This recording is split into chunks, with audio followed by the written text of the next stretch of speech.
Yeah.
Yeah.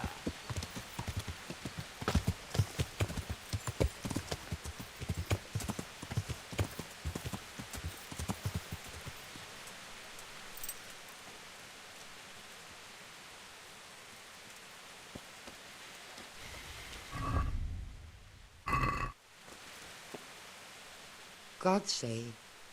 How may I help you, good knight? Captain Bernard sent me to find out about the raid. What exactly happened? Those filthy cutthroats beat my husband black and blue, then stole all our food stores and vanished. Poxy bastards! Poor Lumiere. He didn't want to let them get away with it, so he chased them as far as the woods. But they cut him down. Now I'm afraid he'll not live to see the light of day. Did you see which way they went? Along the track here, straight into the woods. My old man gave chase and fought with them by the old hunter's shelter. He slashed one of them with his sickle. You think he might have been bleeding enough to leave a trail? Maybe. Who knows? What were they like? Swine and lousy curs, that's what they were like. That's not what I meant. No, they weren't your ordinary footpads. I thought of... Is there something I can do to help? I fear only God Almighty can help. There is one thing you could do. I have to keep I'll see what I've got.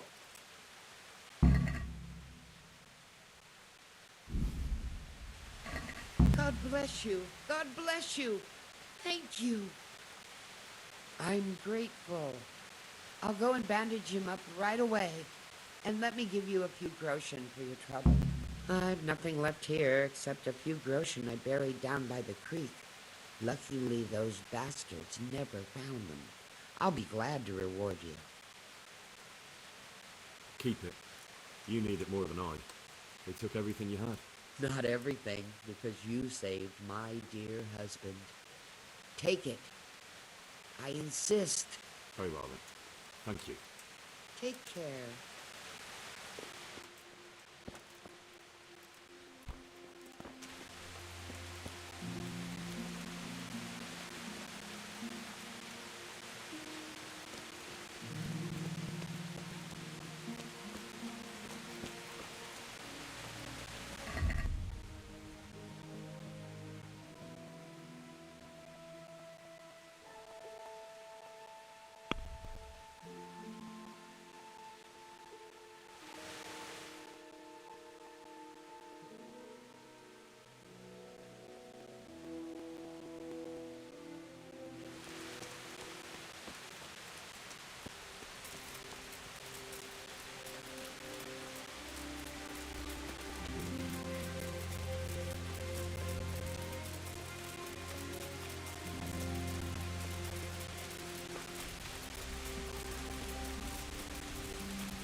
What are you doing here?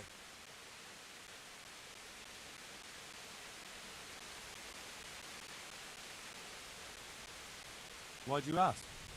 Can I not take a walk in the woods without being accosted? I asked because I'm the gamekeeper here, and it's my job to protect these woods from poachers. Well, I'm certainly not poaching. In that case, you won't mind if I have a look what you've got on you. Not a chance. You're not going to rummage around in my things. That's as good as a confession to me. You'll come with me to the jailhouse. And what if I don't go? Then I'll make you. Try it.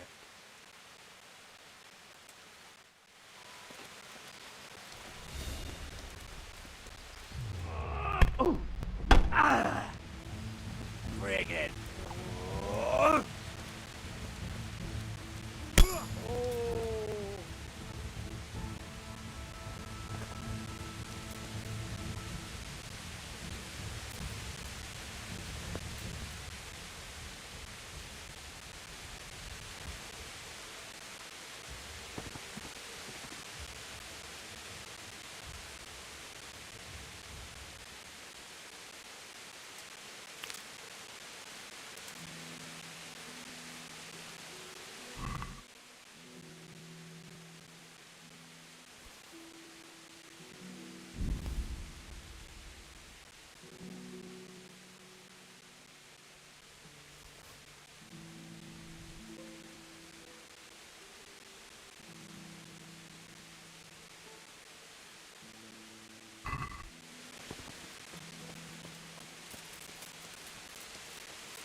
More blood. Must be close.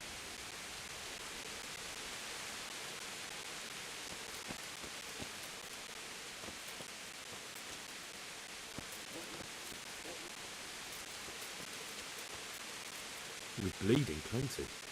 Should be easy to track him.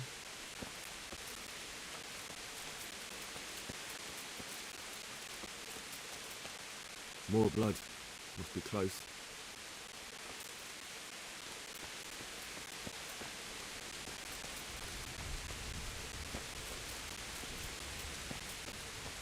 This is the way.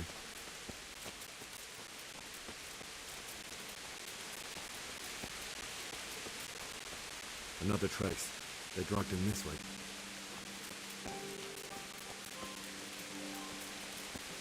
Looks like this is the right way. Looks like this is the right way.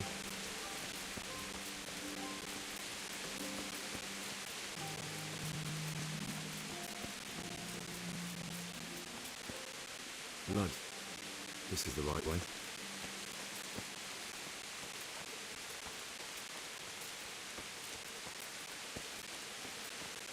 Looks like this is the right way.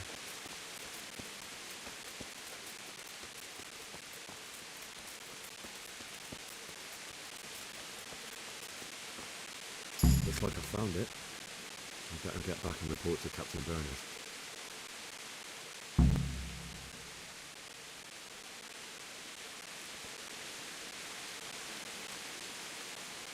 What's that?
Yeah.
Yeah.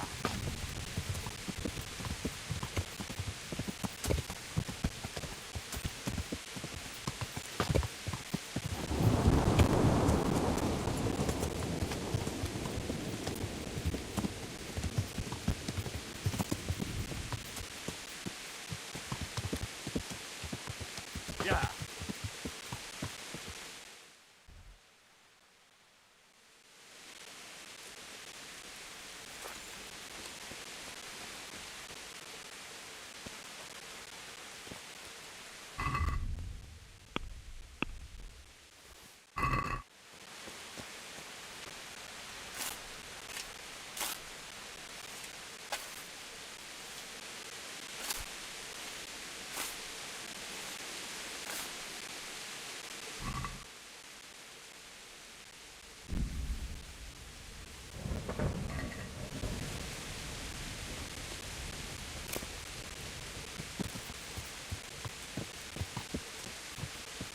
Yeah.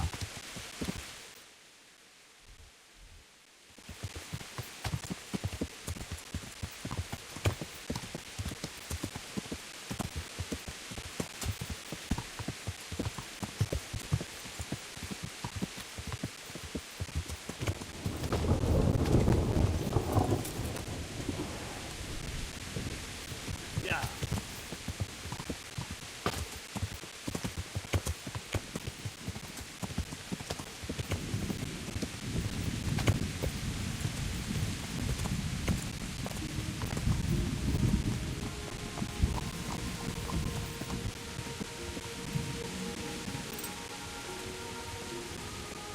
God be with you, Henry. Good day. I found that encampment. Ah, glad to hear it. Is it far? Not really. How many men did you see?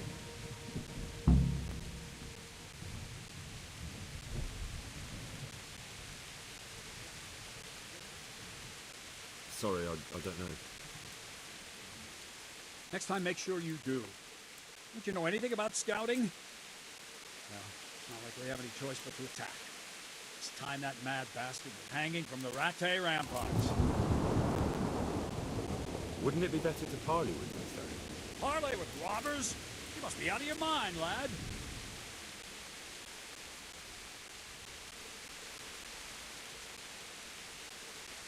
Sir Hannes ordered me to avoid unnecessary casualties. What are you trying to say?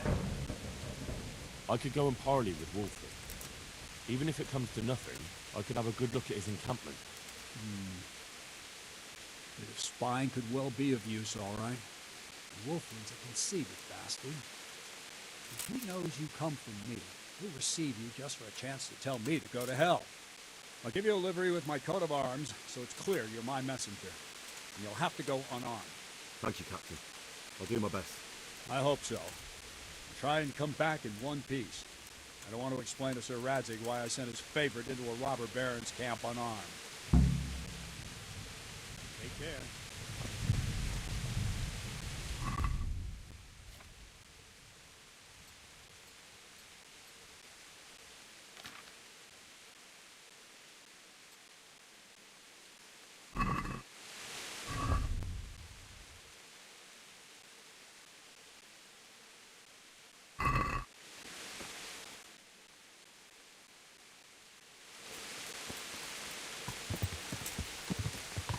Yeah.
Hey, you! What do you want? I'm Captain Bernard's envoy. I'm here to parley. Why should I trust you? I'm unarmed. What harm can I do? That's true. You are wearing Sir Bernard's colours. I suppose I should take you to Sir Wolfram. But if you try any tricks, you'll regret it. Understood? You have my word.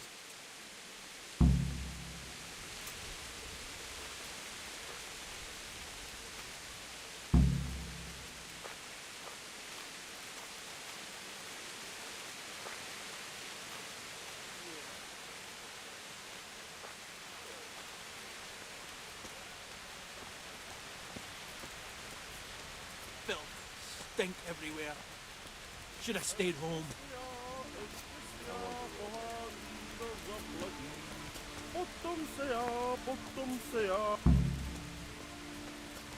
Who do we have here? What's your name, boy? Henry, I'm a messenger from... I know. From my beloved cousin, Sir Bernard of Aleshna. So, what exactly is your message?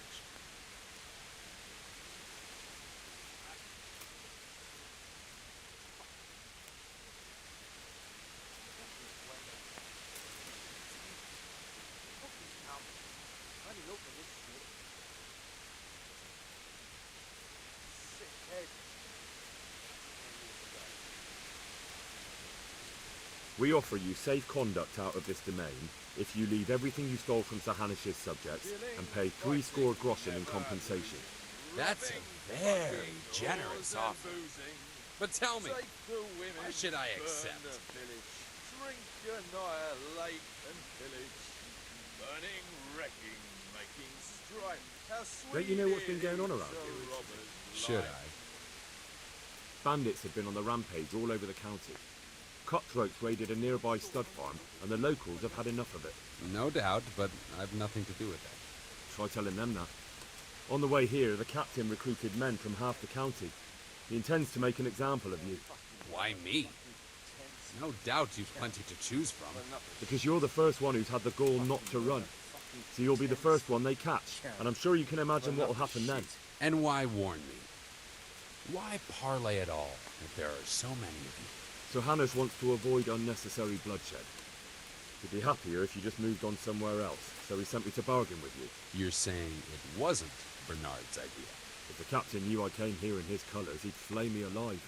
The devil take it. There's nothing here worth pillaging anyway. All right. I accept your offer. Tell your captain we'll move on. Don't forget to leave the loot and 60 groschen too. There's no denying you're a good negotiator, lad. Oh well. No doubt we'll find easier pickings elsewhere. Better run along before Bernard loses patience.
just come back from Wolfling, Captain.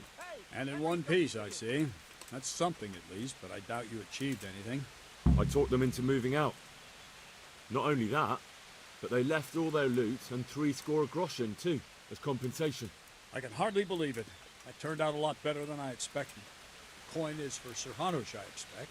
Naturally. Well then, take the money, ride to Ratai. In the meantime, we'll break camp and make sure those bastards keep their part of the bargain. Right, Captain. I'll be on my way. And Henry, nice work. God be with you.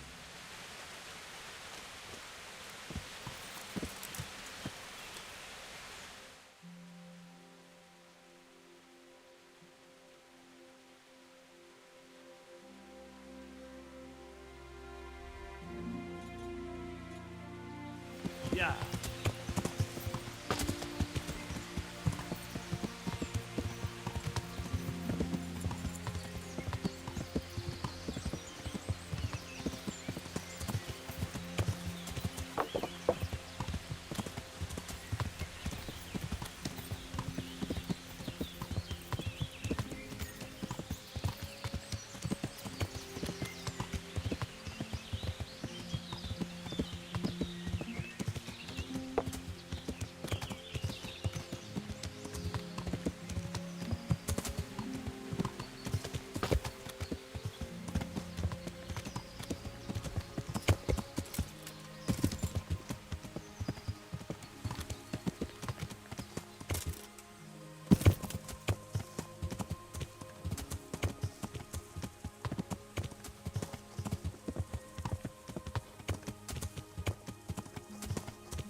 Do you need a hand with anything around here?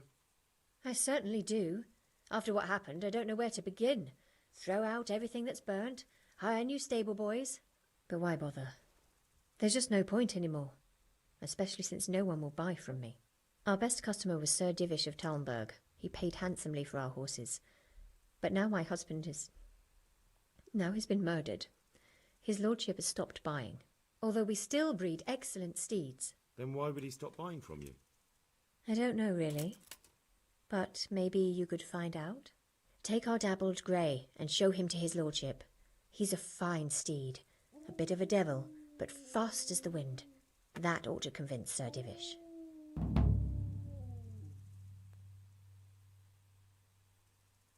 Why me? Why not go yourself or send a stable boy? I need all my stable boys here, and besides, you've got his lordship. But how? Do you want to race? Race? I can't go running around like a March hare just to win some custom. I've got my dignity. No, not you. A horse race. The winner will determine who Sir Divish buys from. Ah, I see. And I was afraid I'd have to try and outrun people half my age with these old aching knees of mine. All right, I'll go and ask Sir Divish. Maybe I can find out what's going on. That would be very kind of you, lad. Please send him my respectful greetings. Good luck, then.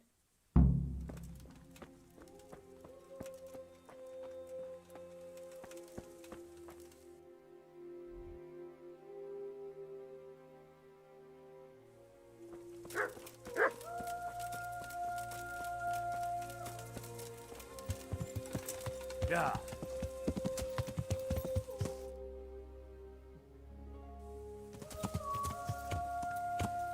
Yeah.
Show Yeah. what you're made of.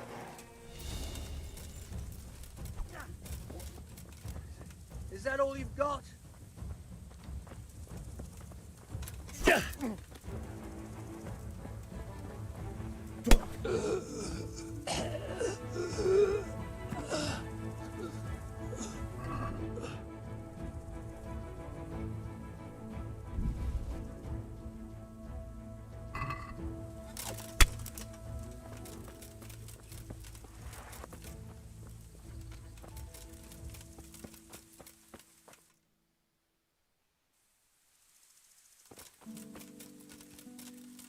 Yeah.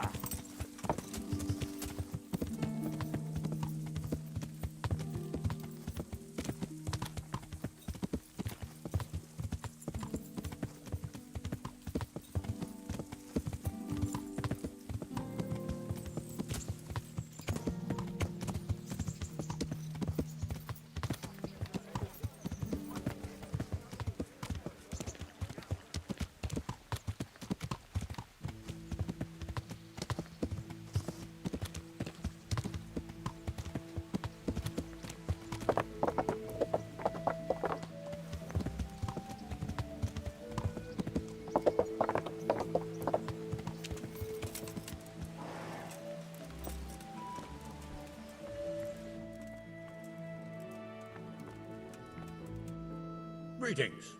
What do you need? I have news from the camp, Sir Hanish. Speak. I persuaded Captain Bernard to let me parley with Wolflin. Bernard agreed. I'm surprised. So was I. I promised Wolflin safe conduct out of your territory on condition he leave all the loot he took and pay 60 groschen in compensation. Well done. It will take Bernard a while to get over his disappointment at not being able to get revenge. But the important thing is, we're rid of that troublemaker. I must say, Henry, after all that's happened recently, I'm glad something finally turned out well. So am I, sir. And I think you deserve to be rewarded for your efforts. Thank you, sir. Goodbye.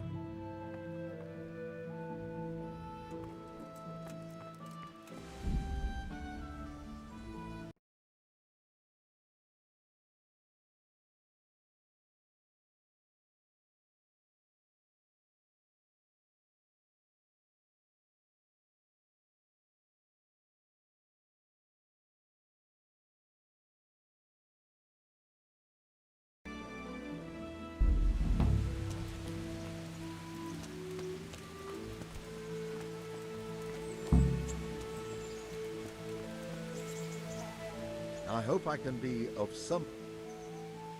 See you later.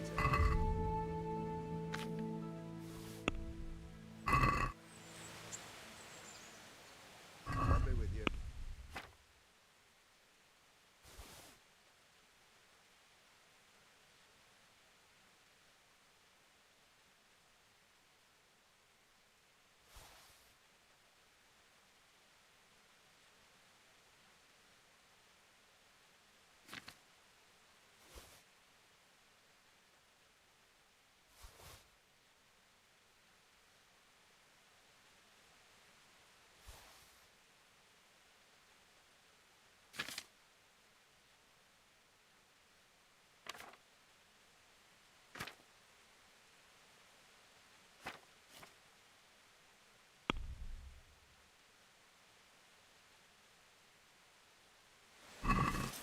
we do... Well, Satisfied? that's... Agree? We're getting there. Just drop the price a bit more. Aye, for that amount I can be persuaded.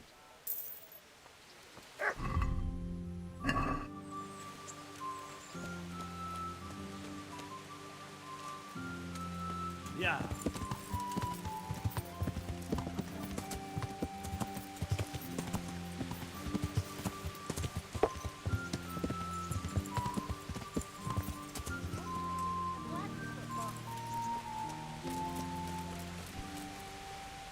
God save you. What can I do for you? Do you know if there's anyone around here who could use my help? Could be. Sir Hanush is convening the Ratai tourney again at the Upper Castle. It's always a great occasion with duels all day long. You can still enroll tomorrow, if you think you're good enough. God be with you.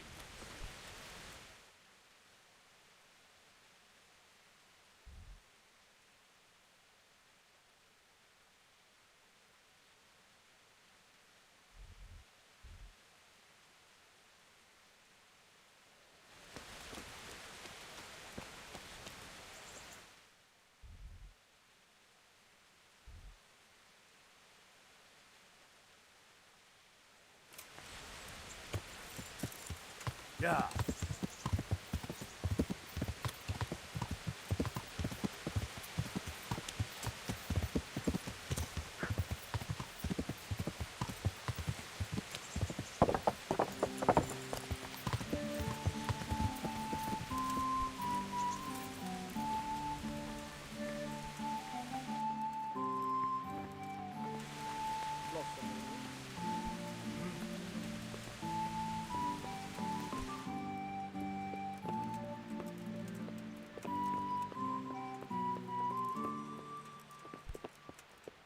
Something you're looking for here. Damn. Ah.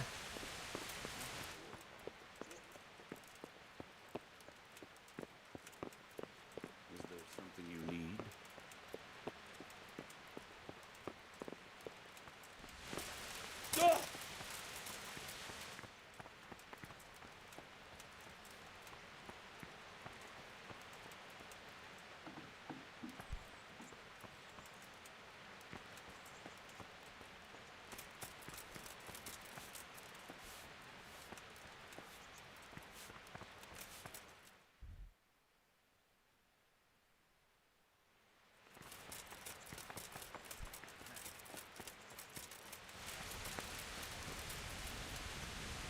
Greetings.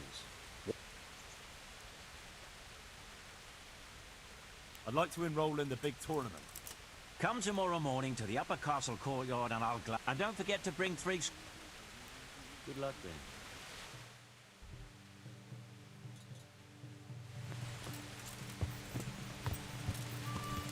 Yeah.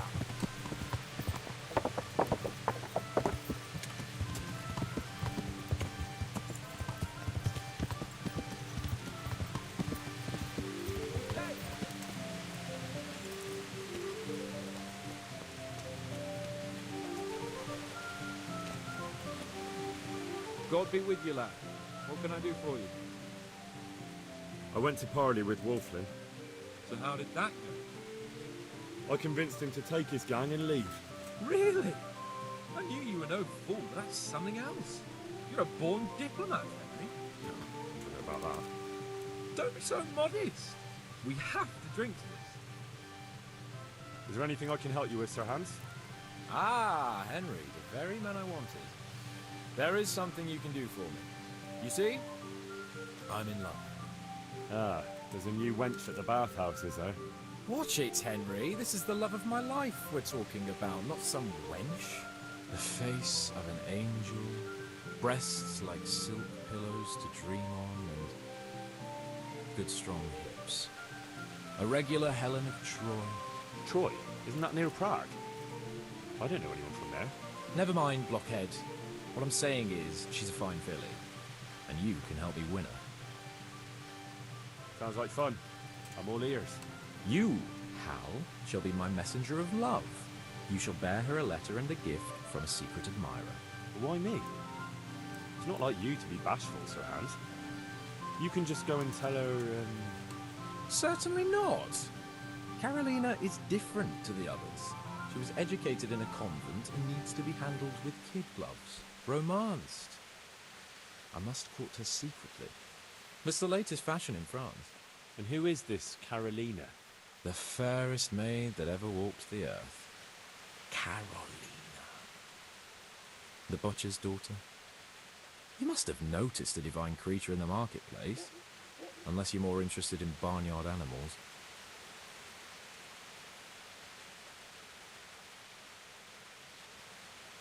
No, I don't know who you mean. Really? Maybe I'm right about your barnyard interests. Well, all the more wenches for me. Your task is simple. All you have to do is get hold of a necklace fine enough to grace her lovely neck. I did have one that I inherited from my great-grandmother. Unfortunately, not anymore. What happened to it? I lost it playing dice at the inn. But you'll get it back for me. You're a smart lad. I'm sure you'll figure out a way. And I'll reward you handsomely. Oh, all right then. Is there something else I should know about this necklace? I lost it at dice in the Ledechko Tavern when I was there to see... Well, that's not important. So, some dice player from Ledechko won your grandmother's valuable necklace. Haven't you learned anything from losing to Zdena, the bathhouse wench? My great-grandmother's. And as it happens, I have learned a trick or two. But that fellow has the luck of the devil. No doubt he'll still be sitting there, swindling other folk out of their hard-earned groschen. Oh, what's the use? All right. I'll go to Ledechko, find this diabolical dice player and see what I can do. Though I'll probably lose my shirt to him. Well, there's more than one way to skin a cat. Good luck then.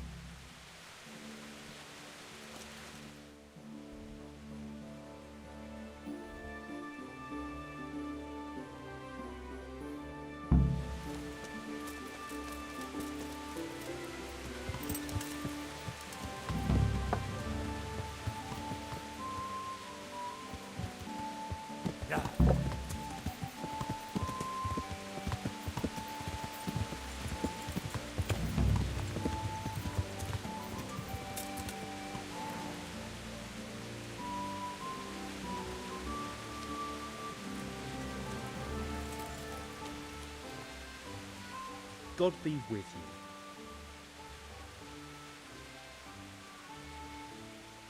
So, how are you doing? Oh, it's awful. The work is hard and the folk won't talk to me at all. They look down their noses at me. I wouldn't worry about it. As soon as the mines are working again, everyone will forget about all this. Listen, wouldn't you like to move to Pribyslavitz? I need someone there who's able to read and write and do sums. If you can do that, you'd make a good merchant to handle building materials. That's nearly the same job I had at the Skalitz mines. And they were the most profitable mines for miles around. We don't have any mines, but I can put you in charge of a shop. Only, well, we have to build it first. Then you've come to me a bit early, ain't you? Come back when you've got a place for me.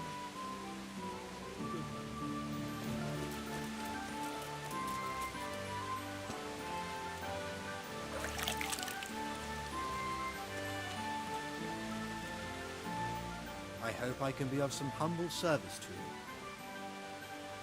See you later.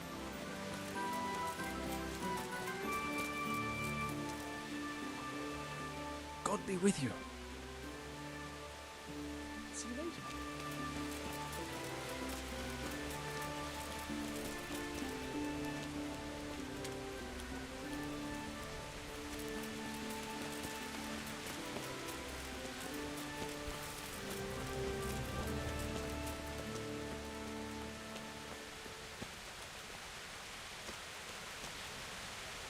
God be with you. Good luck then.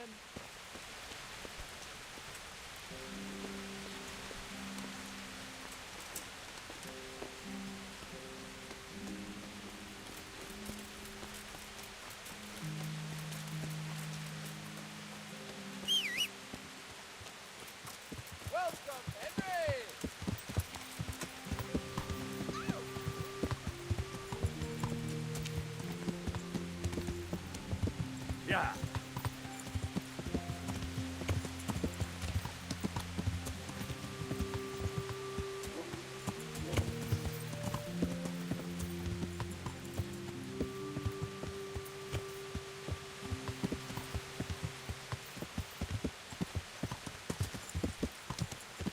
Yeah.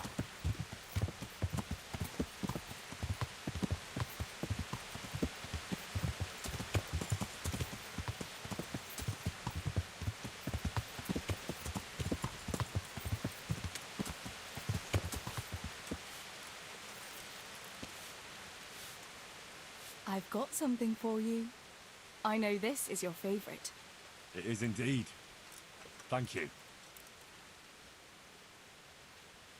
I've got something that needs stitching up. Could you do it for me? All right. I can't have you walking around in torn rags, can I? Show it here. Hail, Henry. I hear you've become a daring tourney fighter. You're full of surprises.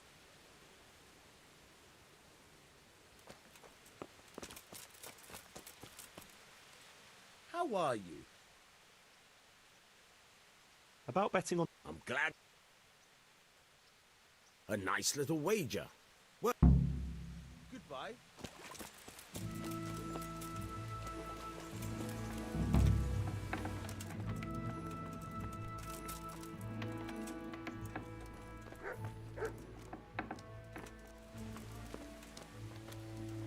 Don't you feel hot under all that iron?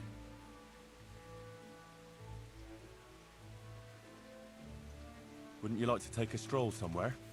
In this weather? Let's leave it for another time, eh?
Yeah.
Greetings. What? I'd like to... Good. Goodbye.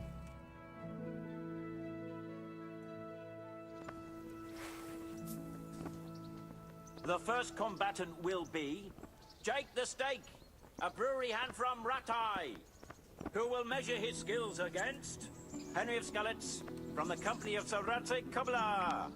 Let us wish the combatants luck.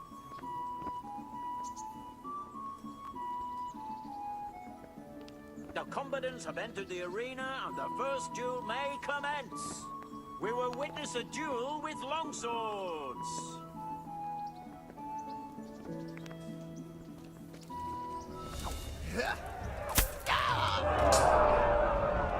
Bitchy!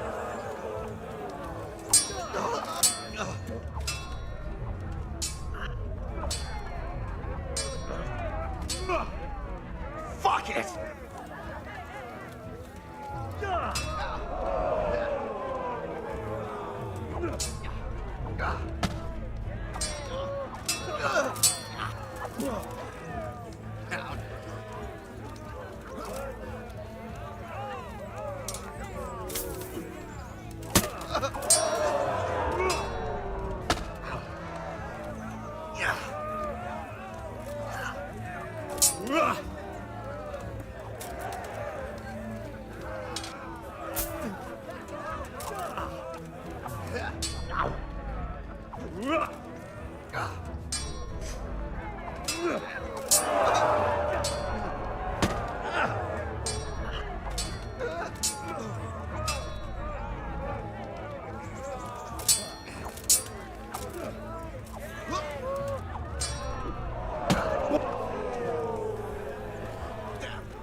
And now's the time to choose weapons for the next duel. Our warriors will fight with hunting swords.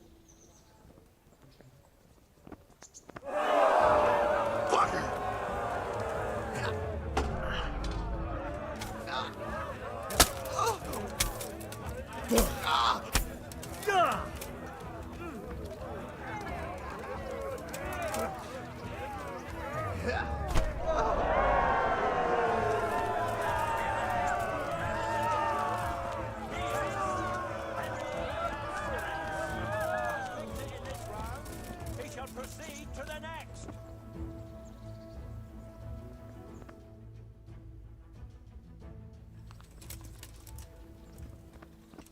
The first combatant will be Thaddeus, commander of the guard at Talmberg.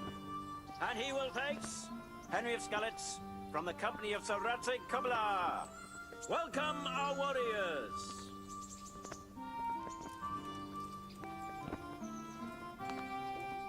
And this very first bout will afford plenty of entertainment. We will witness a duel with longswords.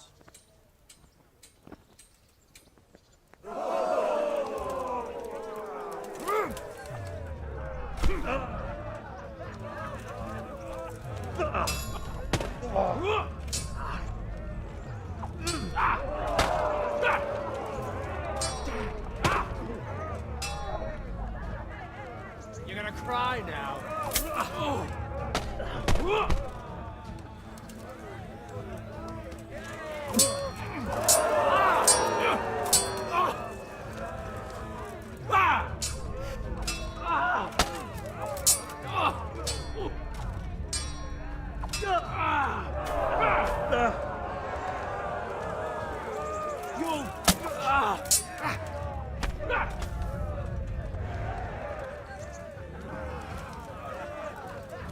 Come and get it.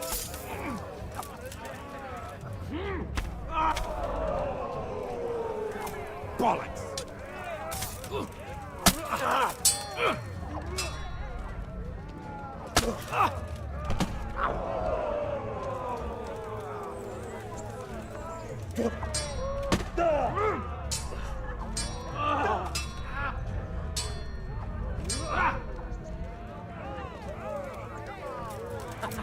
Is that the best? Ah!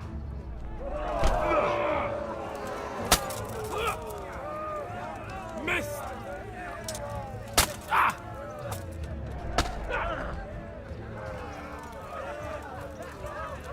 Lost your wind?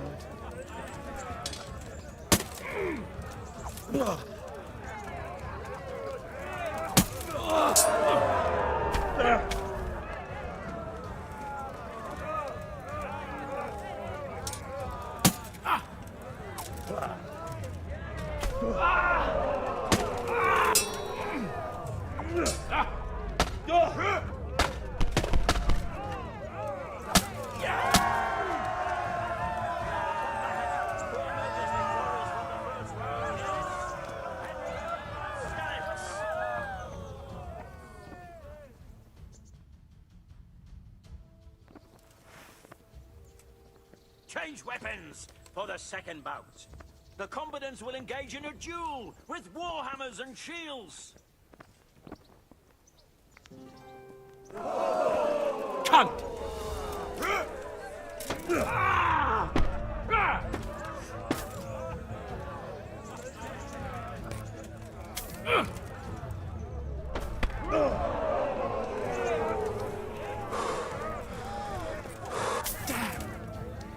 Yeah!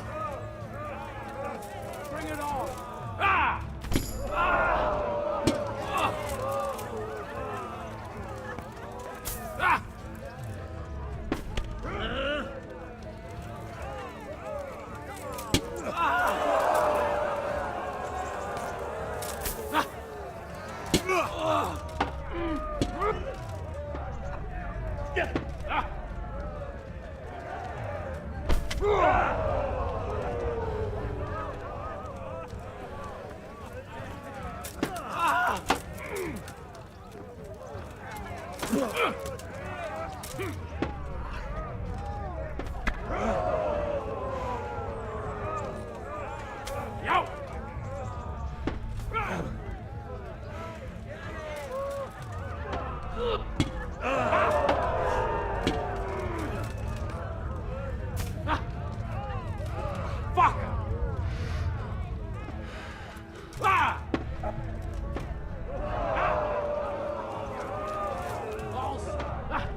Victorious, he shall proceed to the next round of the Ratai tourney.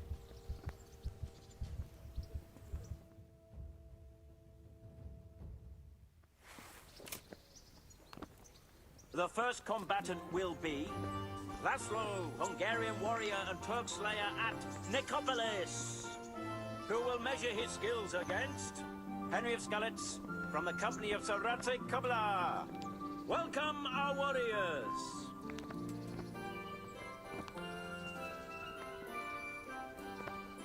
The combatants have entered the arena and the first duel may commence.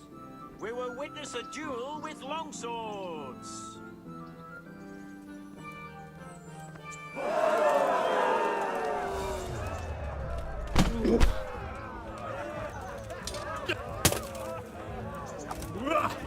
Kurva élet!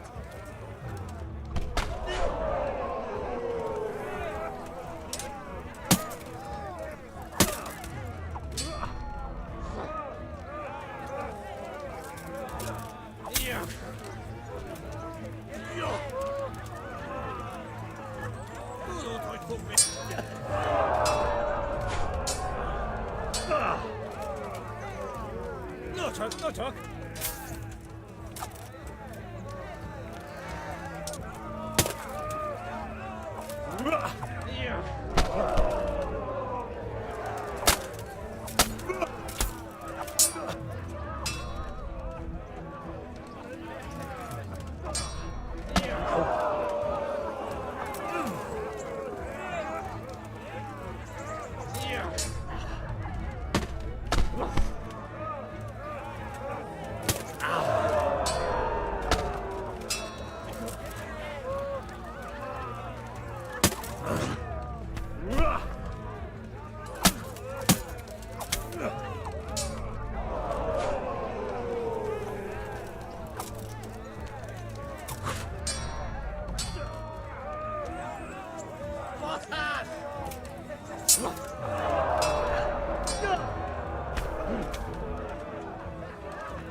The second bout will surely be no less exciting. This one may decide the winner. Our warriors will fight with hunting swords. Oh, pichabo!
Get him!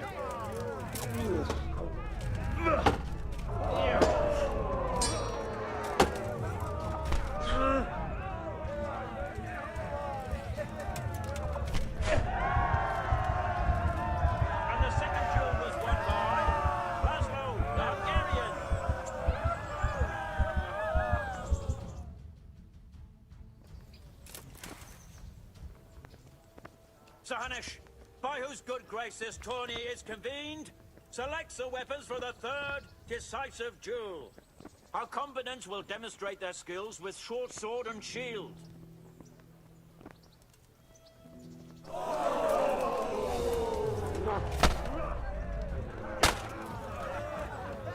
Asarva!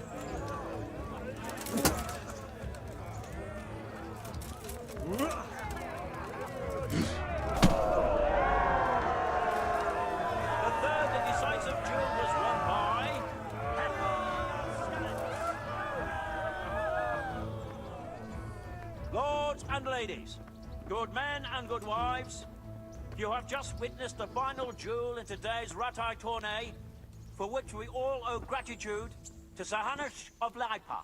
All glory to the victor, Henry of Skalitz, man-at-arms in the company of Sir Radzik Komila. His prize will be given to him by our gracious Sir Hanush.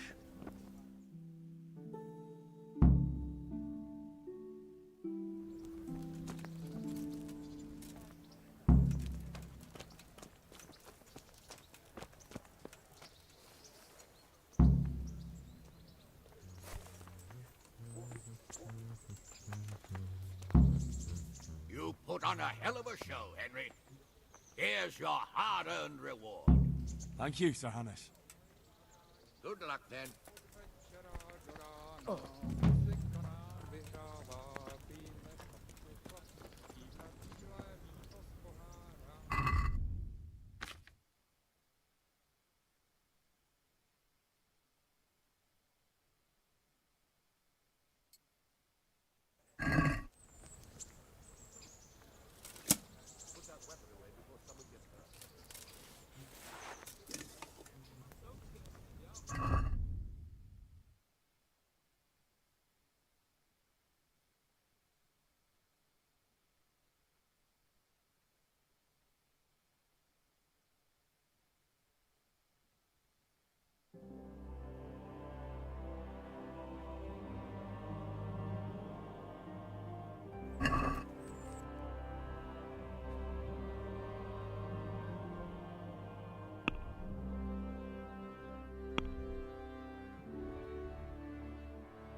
Yeah.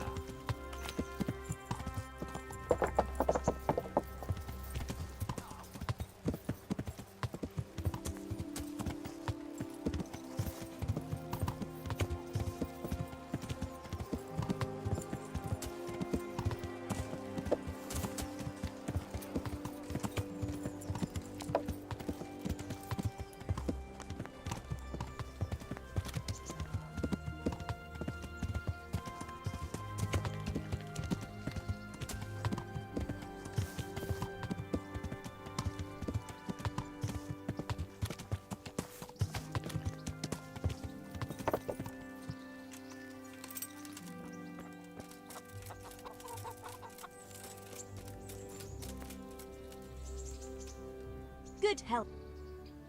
I'd like to make And what is... proper. I'm sure... God be with...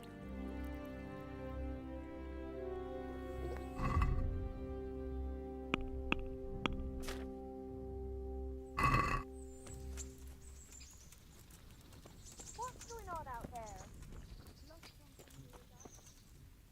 Sir, I won the tourney. I know! You beat them all black and blue! You're a true warrior, Henry. Really. Even I was amazed at your performance. And thank you, you saved me from Uncle's legendary wrath. Here, I have something for you. I had it made just for you. It's no more than a hero like you deserves. It's very kind of you, sir. Thanks. So how do I get to this dice player? Well, just a wild guess. Maybe sitting in the Ledechko tavern playing dice? At least during the day. Are you deaf?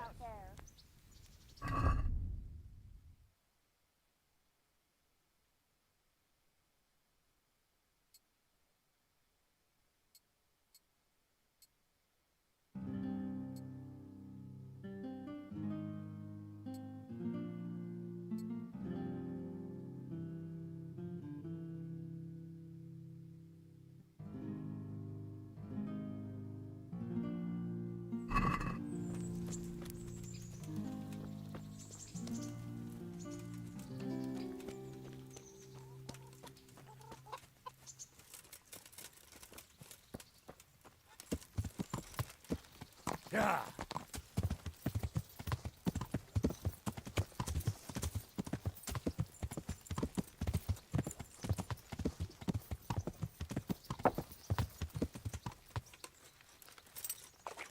Hey, good day. I've come for my winnings. All right, here's your winnings. Damn it. There'll be another tourney in a week or so. Are you going to give me a chance to win my groschen back? We'll see. Thanks. I'll see you later.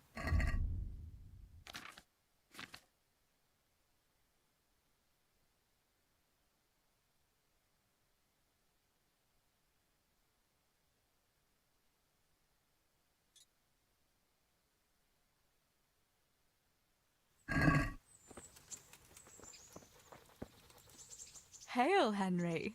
I hear you've become... Wouldn't you like to take a stroll somewhere? I'd love to.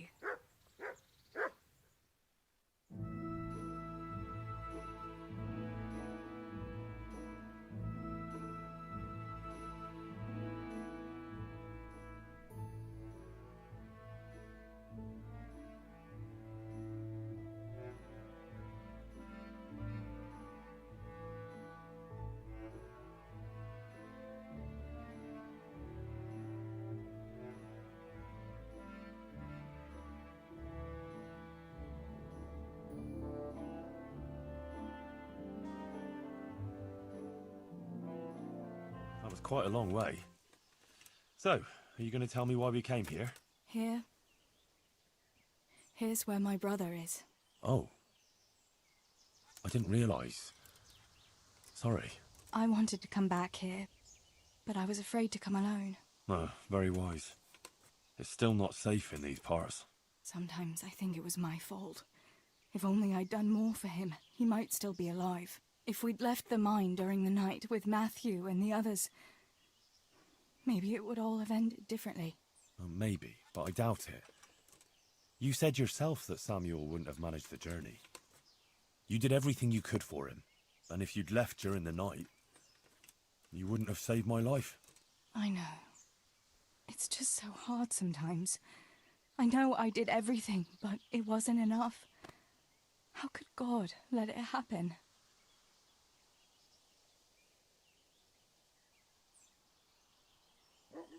I think God must have abandoned us on that day. But what did we do to deserve such punishment? Henry, I'll never forget Samuel and Stibor and Papa, and I'll never be able to accept the injustice of it all. But I still have you.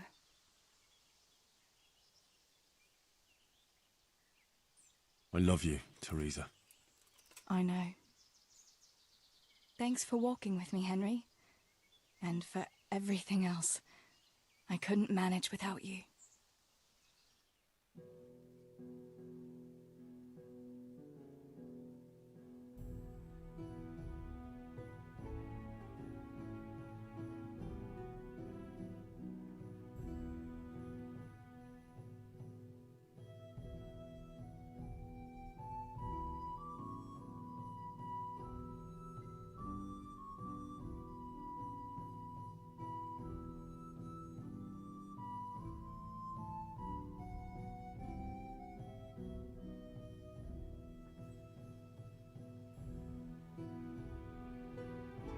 Home again. Don't you want a little wager on the See you rat again egg, sometime. Tony? Yes.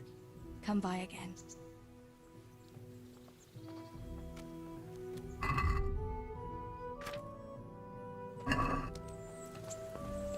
Hello?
Hey, lad! Don't you want a little wager on the rat egg, Tony? Yeah. Yeah.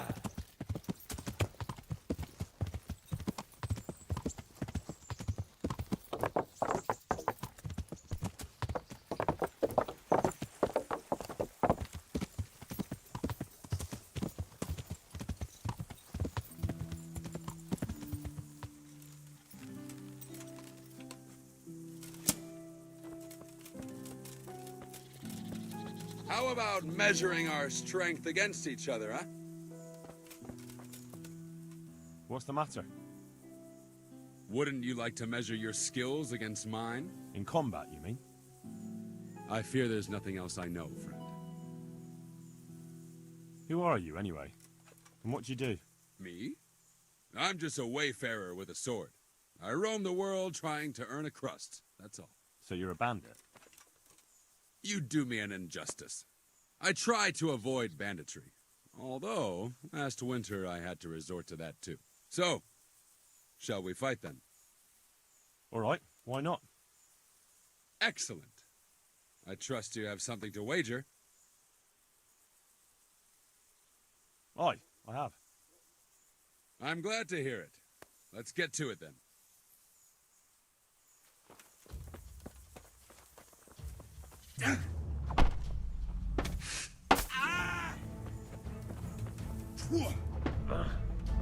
You're going to cry now?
Yeah!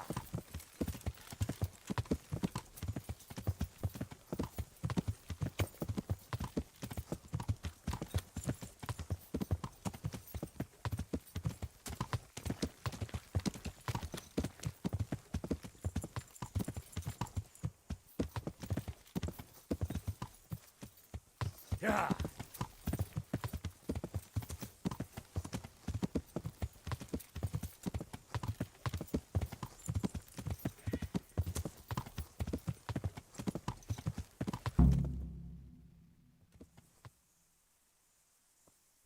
I'll be with you. I'm looking for Sakuno.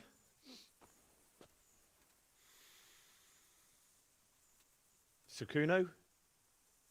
Baron Rickvold. Isn't this his camp?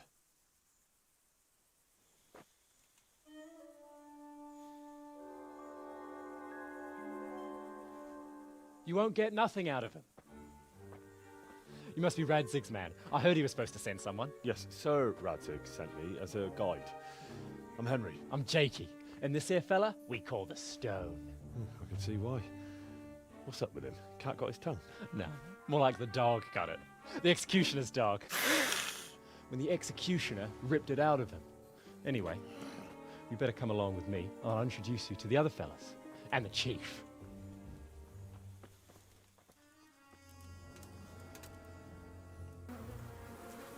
These here are the Bearman brothers, Petter and Jan. They're a barrel of laughs, except when they're too drunk to string two words together.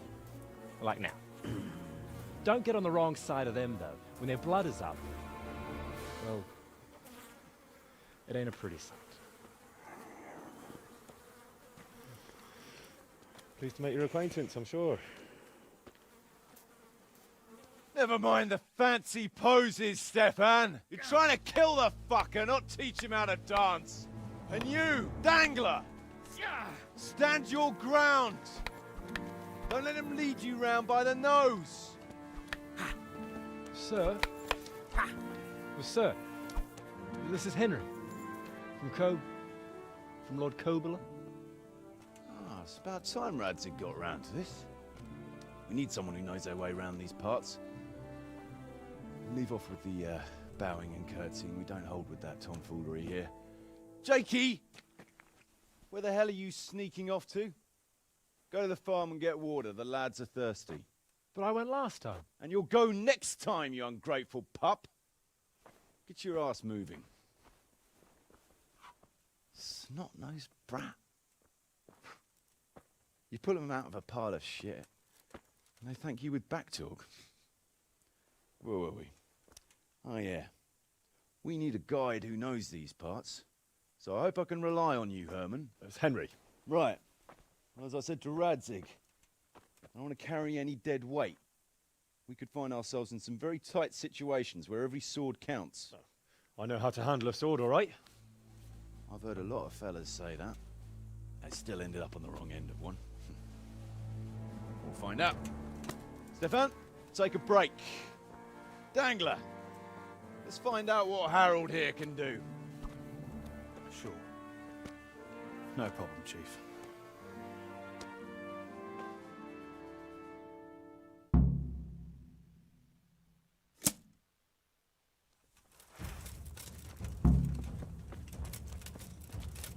I'll have you. Damn!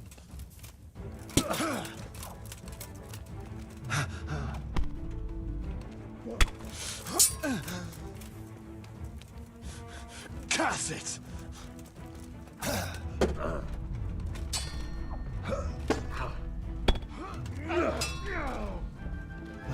No, kurwa!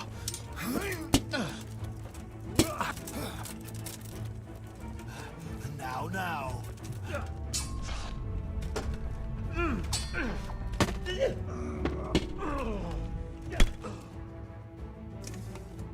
You didn't fare badly at all, I must say. You can ride with us. All right, good. Thanks. Don't thank me yet. You don't know what you're letting yourself in for. Sir Kuno, can you tell me something about yourself? Drop the sir. That title brought me nothing but grief. But what do you want to know? Sir Radzig told me the Rickvold family lost its wealth. How did that happen? There's all sorts of ways to become impoverished. Nothing easier. Especially when your father's a fool. And your mother's mad as a bat. Oh. But it's a long and twisted story. We took our name from Rickvold Castle. But that actually belonged to the convent of the Poor Clares in Tynitz. And my father only leased it. You see, he knew the abbess there since they were young. Knew her very well. There was even talk that she only joined the order because her family wouldn't let her marry him. Anyway, whether he was fucking her right there in the convent, or he just took a lot of interest in scripture, he spent an awful lot of time in Tynitz. Oh, he might have been after a bit of both. Sinning and confessing all in one place. Well, I can see the convenience of it. Anyway, my mother never had strong nerves. Truth be told, her sanity was always shaky. Pa's escapades drove her cuckoo entirely. Then, one frosty December morning, I was woken by screaming and smoke. I looked out the window. I saw my mother there, in the courtyard, wreathed in flames. Behind her, the stables, the farm buildings and the tower were burning too. And she just stood there, shrieking with laughter. Christ, that sounds like a scene straight out of hell. Hellish it was, I can tell you. Me and my sister Adela and a few servants managed to get out before the whole place went up. I couldn't get to my father. Or my little brother. Poor lad was only 7. My sister and I were left destitute after the fire. But then my cousin, Adam of Drevich, took us into his castle. A few weeks later, he offered to buy what was left of our estates and sell me a small fortress near a Kovnik. It was a great relief. We suddenly had some hope of a future again. So I told my sister about it. And it was the biggest mistake of my life. A week later, the two of them announced to me they were getting married. And all that was left of our estates, lands, woods, villages, Adela was to get it all as a dowry. But surely that was for you to decide. You were the head of the family, right? Aye. Only I barely had 17 years under my belt, and I'd just lost everything. Of course, I argued with them, and that was the only excuse they needed to kick me out of Drevich too. That's pretty harsh. You're telling me. But I'm not complaining. As my pa always used to say, if you can turn your hand to something, you'll never be lost. I doubt it ever crossed his mind how often I'd remember those words. What about your debt to Sir Radzig? How did that come about? A twist of fate, lad. I was fighting in the hostilities between the House of Schallenberg and the town of Colleen. Some trade dispute it was, and I fought under the Schallenberg colours. In the end, the two sides negotiated a truce, and I rode to Colleen with the delegation that was to parley there. We stopped off at an inn on the way, and it was there that I met Radzig Kobyla. I could tell at first sight he was a man after my own heart. A likeable rogue, with a sharp mind and a merry soul. We spent the whole night drinking together and talking, and in the morning we set off together, with sore heads, but in good temper, since he was travelling the Colleen same as I was.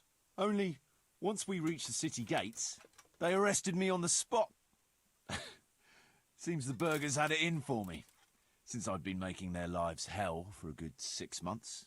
On the other hand, I was a member of the peace delegation, so by rights, they shouldn't have even looked at me sideways. And then it hit me why Radzig was there. Colleen is a royal city, so he was there to represent the king's interests. I see. So he was on the other side? That's right. Anyway, they threw me in a dungeon, and a few days later word reached me that the Schallenbergs had reached an agreement with the burghers. Only part of the deal was they would give them my head. And I'd surely have ended my days swinging from the town battlements if it hadn't been for Radzig. He liked me, and he could see it was a dirty trick, so he somehow squared things with the city council. Lucky for you. Indeed. I owe my life to Radzig, and I'll never forget it. He's asked me twice before for help. This is the third time, and how could I refuse him? I'd like to ask about your men. Ask away. What about the fellow they call Dangler? I've never ridden with a better man, I can tell you. He doesn't say a lot, but for that, he listens all the better. Nothing escapes him. So he scouts for you? Not just that. It's happened more than once. I was closing a deal with someone, and Dangler told me after that he didn't like the smell of the fellow nearly every time he was right. And the fellow tried to stab me in the back afterwards. Those Behrman brothers are quite a pair. Indeed they are. There's no more mercy in them than in, well, a bear. If I told them to skewer you on the spot, they'd do it, without batting an eyelid. Jesus. Oh, aye. They'd argue first about which one of them got to do the job. But they're as obedient as a huntsman's dogs. Real soldiers, the pair of them. Reliable, as long as they don't get too drunk. Then there's no keeping them under control. But nobody's perfect. What can you tell me about Stefan? Fletching? For one thing, he's a very resourceful fellow. How did he come to join your band? Well, let's just say he was in the right place at the right time. You'll find he has quite a knack for that. What exactly happened? Sorry, I'd love to tell you the whole story, but I'd be betraying his trust. Oh, now you've got me curious. Maybe I should ask him myself. Sure, why not? Our Fletch does love to converse. What about that dumb one? How did he end up with you? The stone? Oh, he just kind of tagged along. Just like that? Aye, just like that. We were riding from Olomouc to a castle past Kladsko, when we ran into him and some other wayfarers camping along the way. You know how it goes. We made acquaintance with them, had a drink or two. Then we travelled on together. After all, there's safety in numbers. I'm not sure I'd be thinking that if I ran into you lot on the road. We might have done some things I ain't proud of, but wayfarers are sacred even for me. Anyway, our fellow travellers dropped off along the way. One in Mohelnitz, one in Schoenberg, and the rest in Kladsko. Except for the stone. He stuck with us the whole way. The fellas kept asking him what he was after, but of course he never said a word. When we were approaching Barsdorf, I ordered the men to get rid of him. I had some business at the castle, and I didn't want any strangers sticking their noses in. Stefan tried to tell him nicely, but he just sat there, staring like he was turned to stone. That's when we gave him the name. Then the Behrman brothers tried to get him off his horse. He booted Jan in the face and knocked him out cold. Then he jumped down and felled Petter with one punch. A man who can do that is a man you want on your side. So we kept him. Weren't you worried about having a stranger in your band? Especially one who didn't talk. No, I figured if you can't talk, you can't tell. Besides, I've had worse. What about Jakey? Jakey? That boy will be the death of me. You've got to be tough on him, or he's good for nothing. But I'm fond of him, in a way. Like a son? I wouldn't go that far. But I've no family of my own. And unlike those other cutthroats, he seems to me like a good lad. Well, you're pretty hard on him, though. And the others keep him on his toes, too. The boy needs a firm hand. I was like him once, and I got the same too. If we let him be, we'd end up with a third bear man. And who'd want that? True. 2 is more than enough.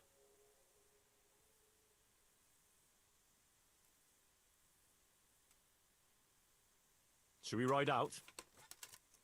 No point in going out now. It'll soon be dark. Come back at first light and we'll get going. All right. You can sleep here in the camp if you want. There's room enough. And you ought to get better acquainted with the fellas.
Can you tell me something about yourself? What do you want to know? Why do they call you Dangler? Because Kuno found me dangling on the end of a rope. Ah, I see. So, he saved you from execution? I wouldn't call it an execution exactly. At the time I was squire to the Lord of Buzitz. There was a proper night for you, full of ideals and honour. I looked up to him as a hero.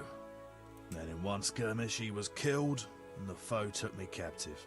They stood me on a shaky wooden cross with my hands tied behind my back and a noose around my neck, for amusement.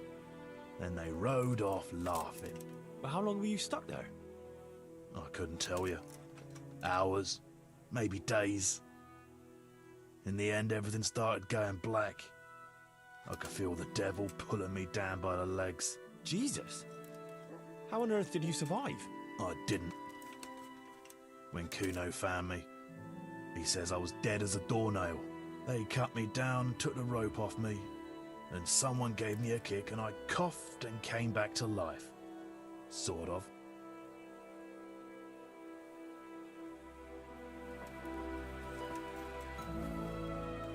Can you tell me something about yourself, Jan? Why not? I haven't been to confession for a while. How did you end up in Kuno's band? Ah, it's nothing new for me and my brother. We've been fighting for coins since we were old enough to carry swords. Last time we rode with one Lombardian by the name of Collini. All over Bavaria, Austria and that. What happened? Did you fall out? Nah, we just wanted to come back to Bohemia. You know how it is. Where no one understands a word you say, it ain't worth a damn. You and Petter seem very close. As brothers should be, lad. To tell the truth, I'd never have guessed the two of you came from the same mother. Oh, we've got the same ma, all right. I ain't got no ma, and neither does he. And the same goes for our pa. It's probably Satan himself. Oh. I'm a bit confused. You're not actually brothers? We might be.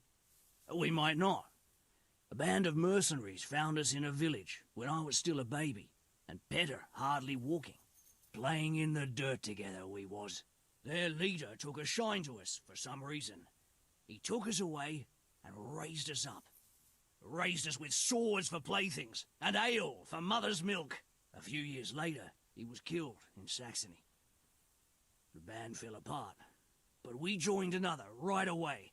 That's the way it's been ever since, over and over. So you two never had...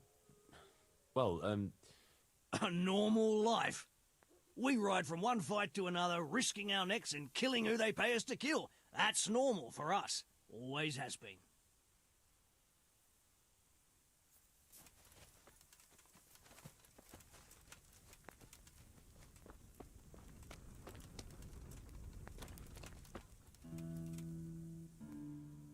Stefan, can you tell me something about yourself? What is it you want to know, youngster? I'm curious how you ended up in Kuno's band. You noticed I don't exactly fit in with this pack of felons and reprobates, huh? Unfortunately, you can't always choose your company, can you? No, I suppose not. But how did you come to be with them? Oh, well, I'd love to tell you, but Kuno insisted we keep that between the two of us. And I'm not one to break a confidence. Oh. But, well, Kuno said it was you who wanted to keep it secret. Really? Are you sure about that? You must have misunderstood him. No, I don't think so. At least... oh, never mind. So, where did you live before? What did you do? I used to live in a town before. Back there I was doing something very different. Although, now I think of it, maybe it wasn't that different in a way. If you know what I mean. Actually, I haven't the foggiest idea what you mean. You don't give anything away, do you? Me? I'm an open book, lad. Ask me anything you like, and I'll give you an honest answer. Go on. Maybe another time. My head's starting to spin. As you wish. Shame, though. There's nothing I enjoy more than conversing.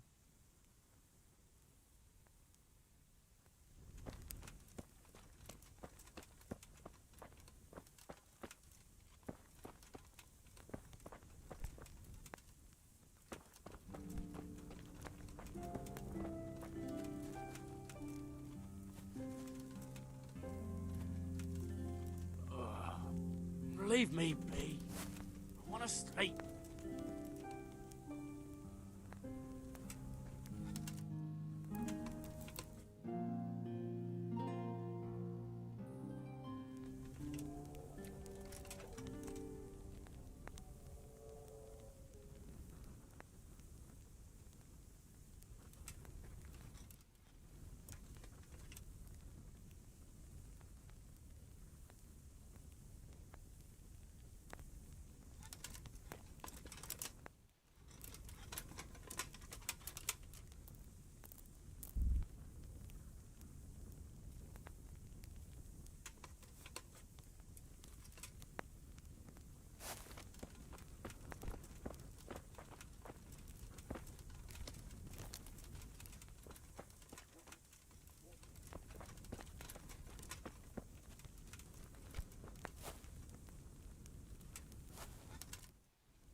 Leave me be. I want to sleep.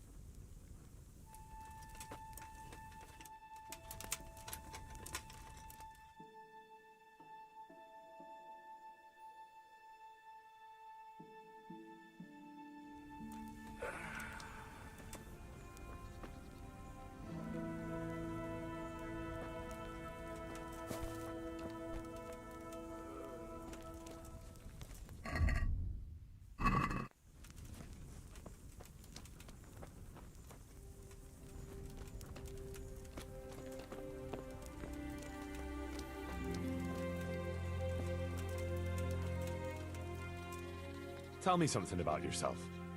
What do you want to know? Your brother was saying you rode before with some Collini fella. He did he? But did he tell you why we finished with him?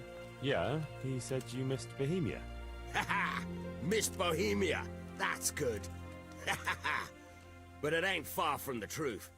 Jan missed any place where he wouldn't have a band of furious Italians looking to skin him alive. Ah. He did something to anger them. Oh, aye. While Collini was away, he broke into the trunk where the coin was kept. Took it all and wagered it with a fellow who claimed his bear knew how to dance, and lost it all. What? The bear really did dance? Aye. The costliest Chardash we ever watched. We had to get the fuck out of there before Collini came back, and had the two of us dancing, on the end of a rope. How did you and Jan end up with Kuno? Me and my brother been riding with coinmen since we was little. This was just another mercenary band for us. But Kuno seemed like a decent kind of fellow who'd treat us fair.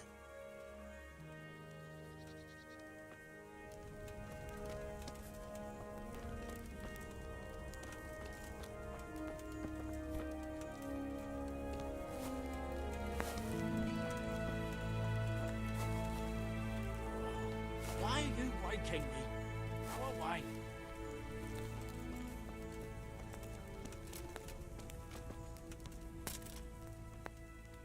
Should we ride out? Aye, we ought to set out on patrol about now. Hope you've got your kit ready and whatnot. I'd like to head to the north. Is there anything interesting that way? North of here, Samapesh and Merhoyed are that way, and Talmberg is a bit further on. There's stables in Merhoyed. I wouldn't mind paying a visit to those stables. We can go through there. And from there? From there, we'll follow our noses. Something interesting is sure to turn up. I feel it in my bones. Mount up and let's go. Sure. Chief.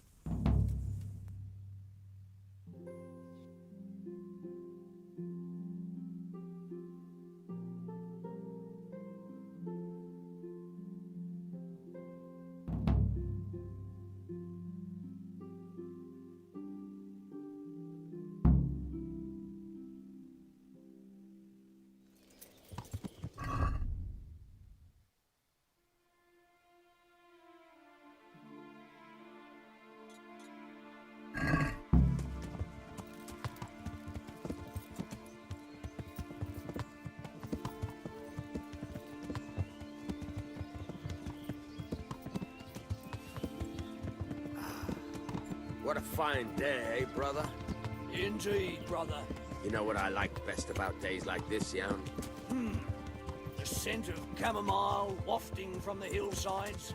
Among other things. Ah, like the rounded hills, rising, purple, all soft and pink in the sunlight. And the fertile valley below, spreading wide and inviting. Dew glistening in a mossy hollow. The sweet aroma of honey in the air. The sturdy poplar, standing tall and erect. Aye, it reminds me of that day. That day where the two of us fucked Fletcher's ma. Very droll. You'd make a stuffed bird laugh. Your ma's a stuffed bird. I stuffed her myself. I can't smell any chamomile. Well, men, how are things? May I? Yes, Fletch? How shall I put it? I'm a little concerned about the prospects in these parts, Chief. Oh? How's that? I've been looking around, and if you'll pardon me, it seems to me that we've been stuck for a long time in the arsehole of beyond. It's not Paris, France, I'll grant you. What I mean to say is, I haven't got any new kit or arrows since the day Jakey joined us. It makes me uneasy, Chief. I see. What about the rest of you? I don't know what Fletcher's moaning about.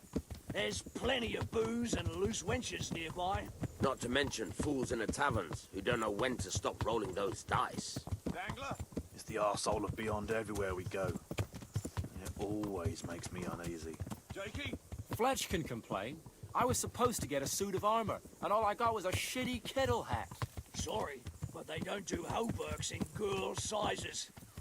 Oh? Well, how did you get yours then? All right, I appreciate your honesty, lads. Don't worry, there will be plunder. We're here to fight, and to the victor the spoils.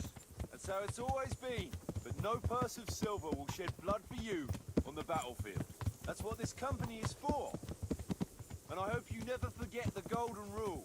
You can joke all you want, moan all you want, but nothing will keep your skins in one piece better than trusting your leader, who you choose by your own free will. So don't ever forget that. Amen.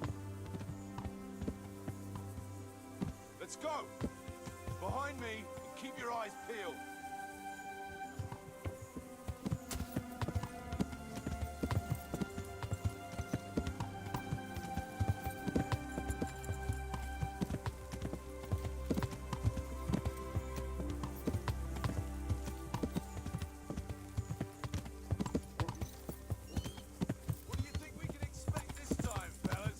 Groschen, hidden in a piss pot under the bed.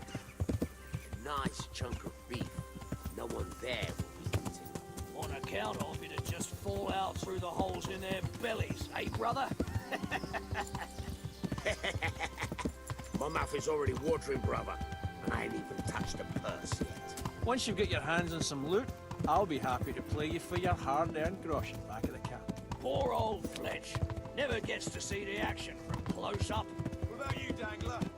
What do you expect to find? Futility in human suffering, like always. Always full of good cheer, eh, Dangler?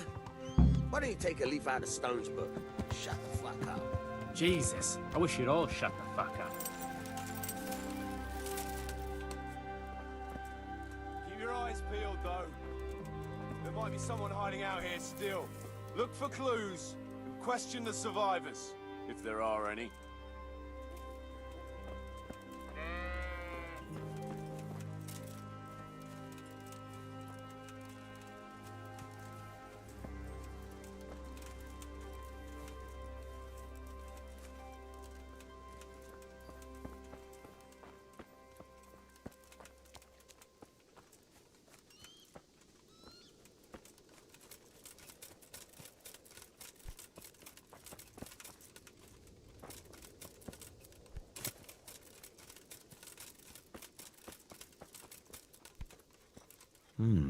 Still smouldering.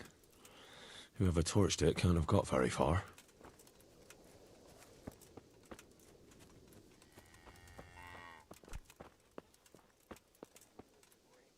They turned the place over good and proper. Jesus Christ, what a massacre.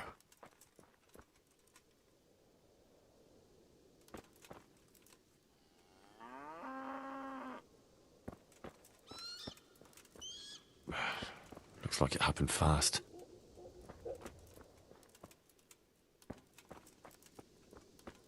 God almighty. They weren't even armed.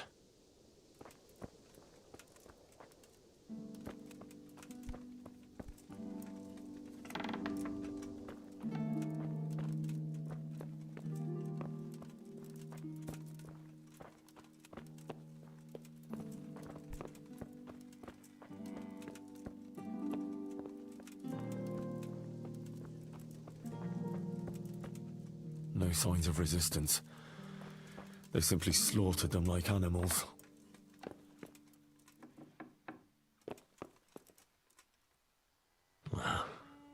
Poor wretch.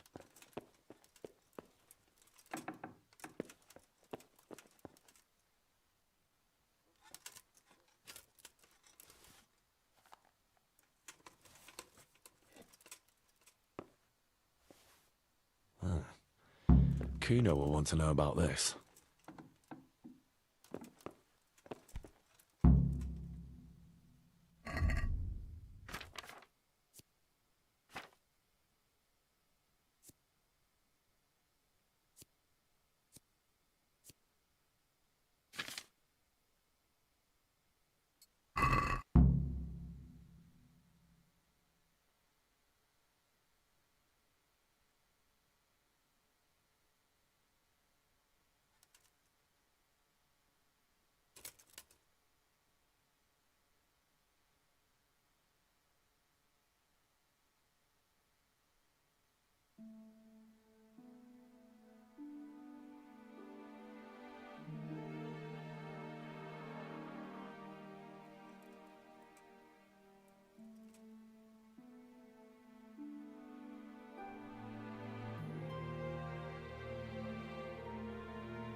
I found this shield in a shed along with a letter. Seems like someone left us a message. Show me that. I know that, Chris. It's the House of Zul. A dangerous lot, God's truth. I don't think we'll find anything else here. We'll stay here a while, just in case. And you should go and report to Radzig what happened. What do you know about these Zuls? A family of impoverished nobles. They fought in the Margraviate Wars in Moravia. But what they're after in Bohemia, I've no idea. I thought I could go and search for those raiders. They might not have gotten very far yet. All right. It's always good to have an extra pair of eyes. We'll keep searching here for a while, and then head back to the camp.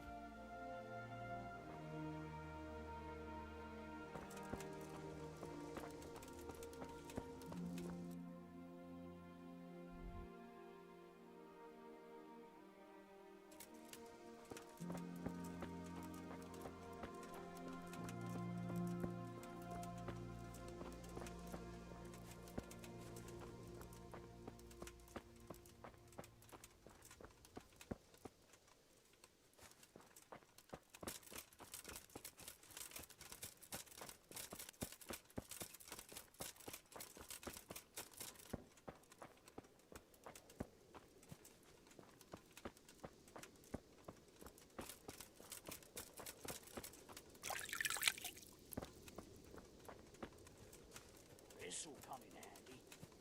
And this.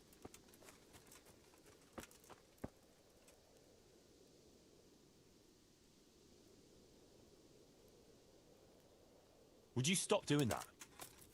You think they'll have any use for this stuff? That's not the point. Robbing the dead isn't right. That's what you say. I say it's all the fucking same to them. They're dead. And Prague Groshen are worthless in Lombardy. Never mind in the hereafter. I'm telling you for the last time, stop it. And I'm telling you for the last time, I see no reason why I should.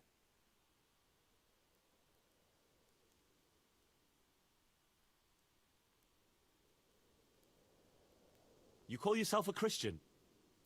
And you're robbing the dead? They've no use for anything, and I have to eat. I've seen your camp. It doesn't look to me like you want for anything. Not now. But a man's got to have something to secure his future. And what did you take from that corpse? A wooden spoon and some string. Oh, great. You can retire right away. I hope it's worth your immortal soul to you. You're a bit holier than thou, ain't you? But all right, they ain't got nothing worth a damn anyway.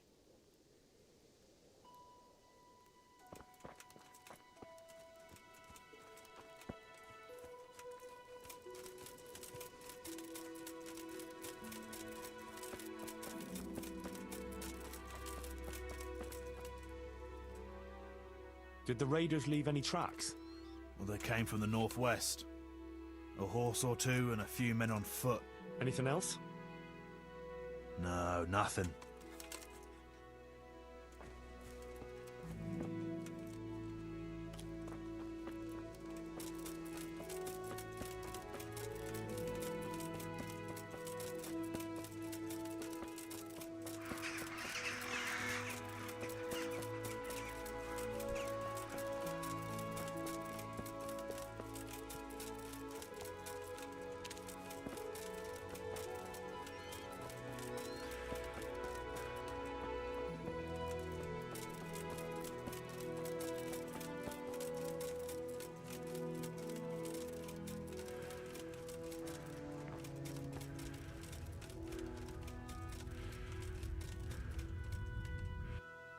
Did you find any tracks?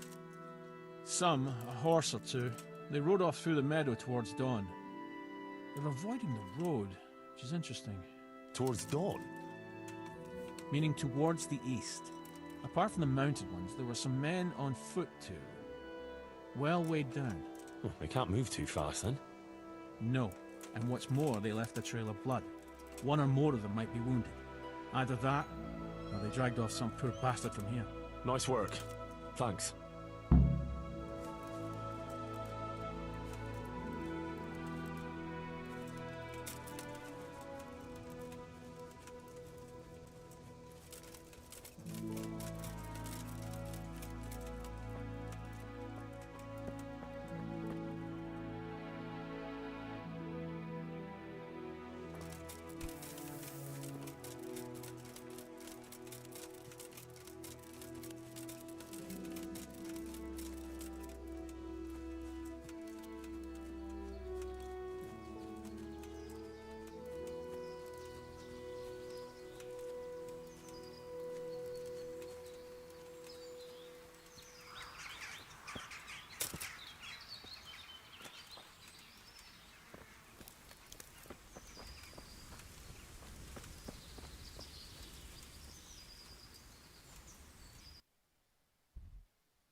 Poor creature.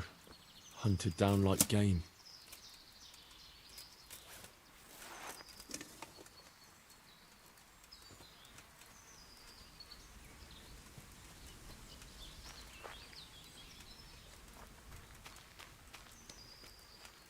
Looks like they carried away a lot of stuff.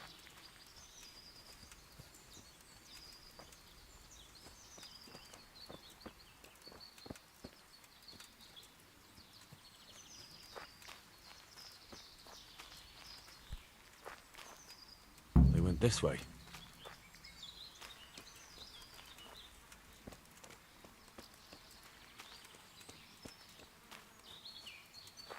Seems they met some resistance at the farm.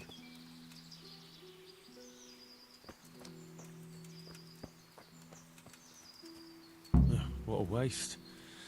But at least I know which way they went.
Just when I wanted to vent my rage on someone. You call that combat?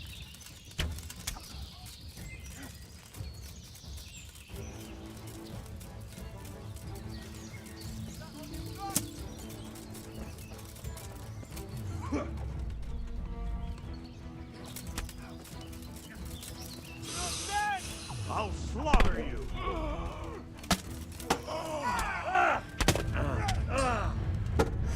Bugger! You get what for?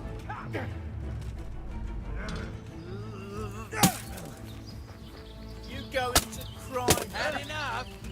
Ha! Bring it on.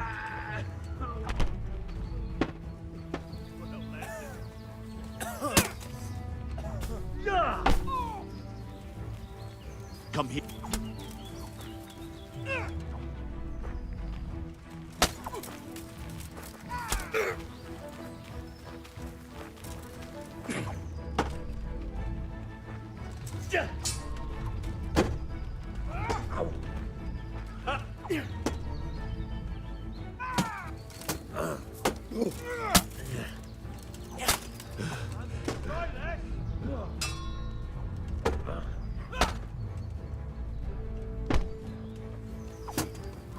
Gone weak at the knees, lad.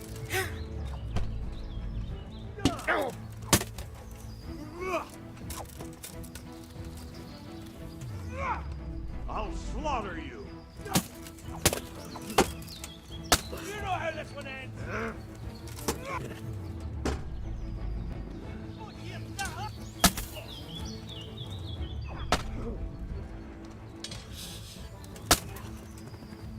Here! Bring it on!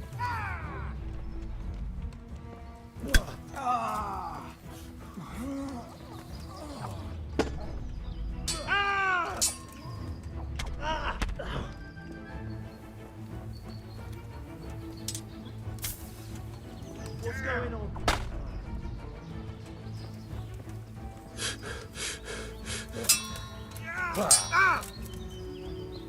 Cunt! Ow!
What's that?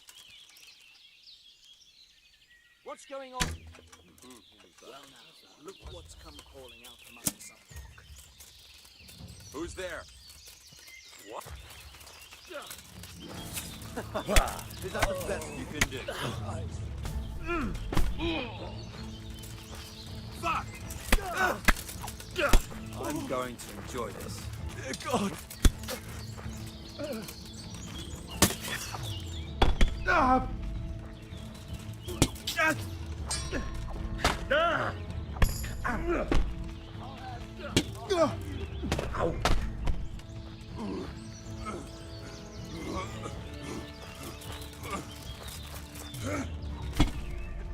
Christ!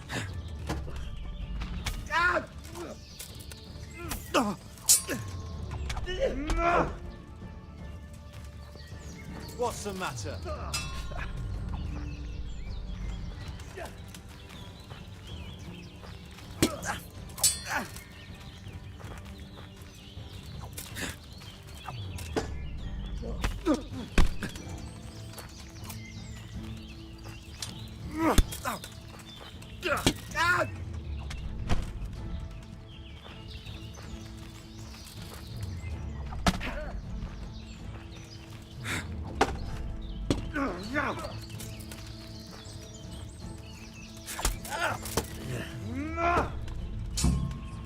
Christ!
Yeah.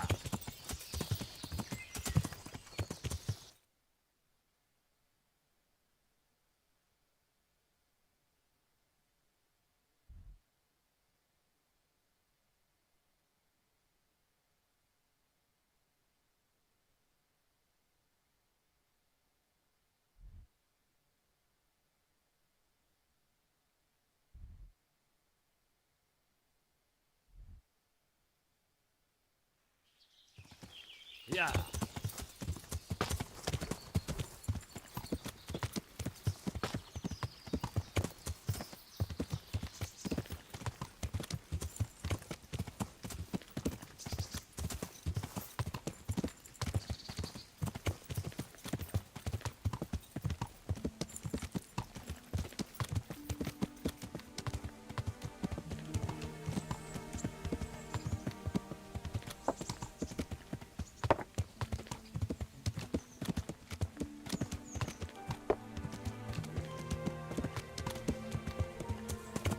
Yeah.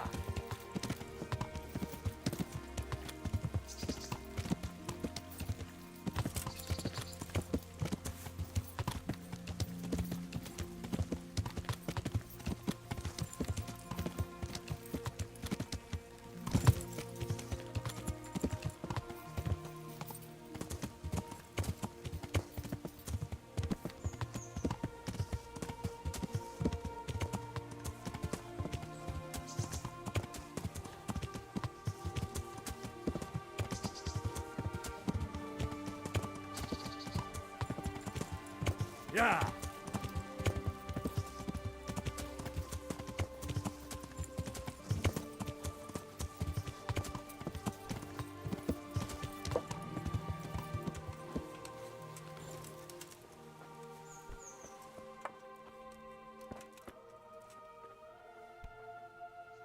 My humble greetings. How may I serve you? I've got some goods here whose owners might miss them. All right. Let's see what we can do about that. Take care.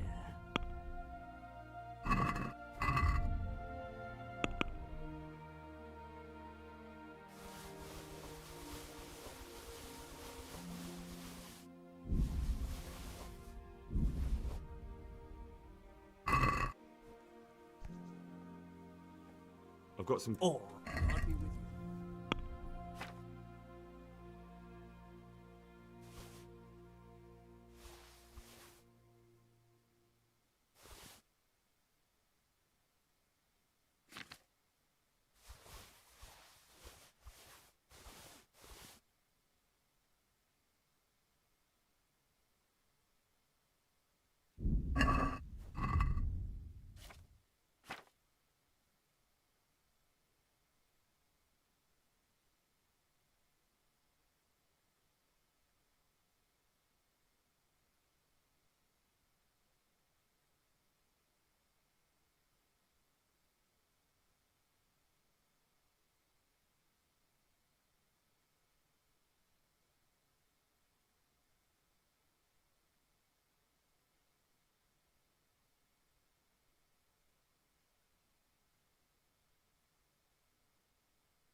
I've got some goods here. Or God be with you.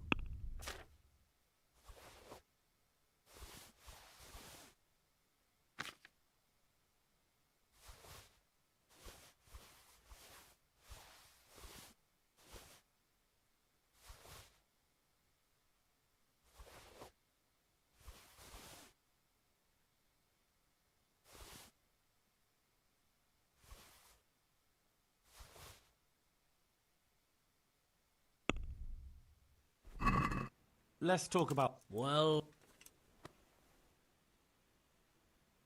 Satisfied?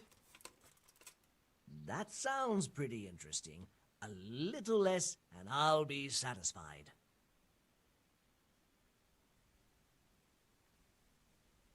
All right, so.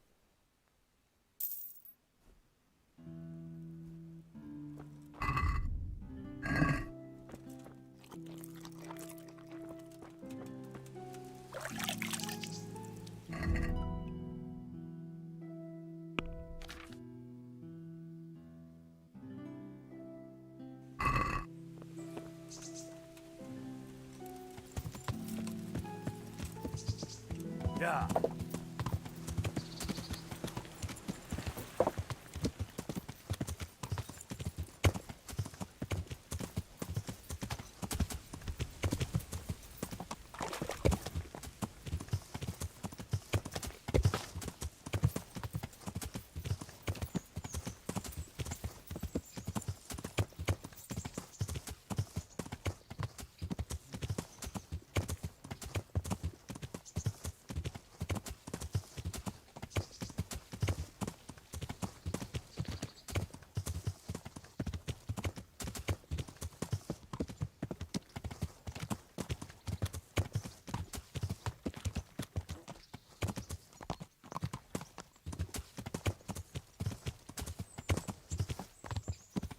Yeah.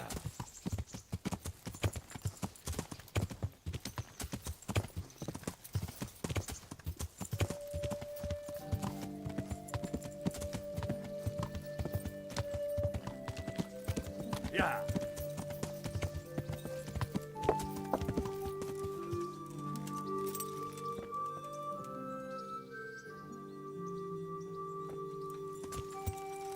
Yeah.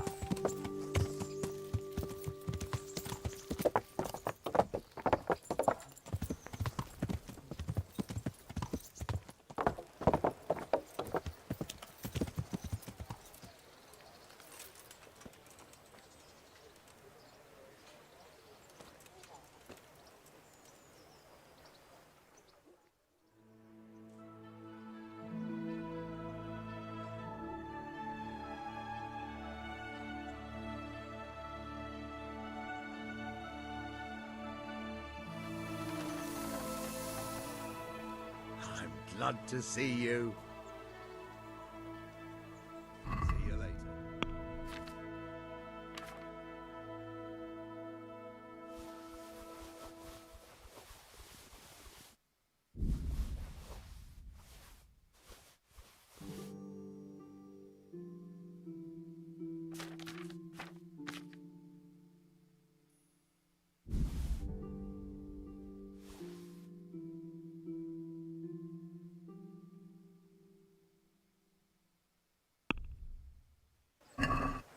Can we do something about the price?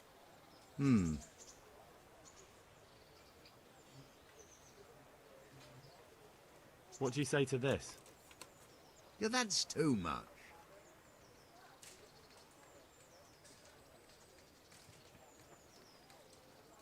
Forget it then. Goodbye.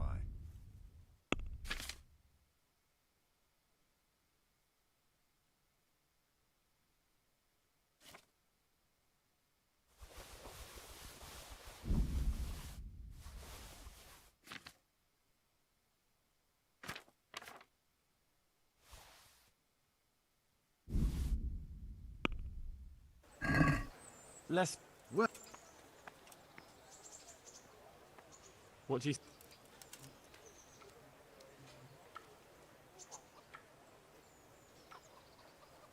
finally, a reasonable sum.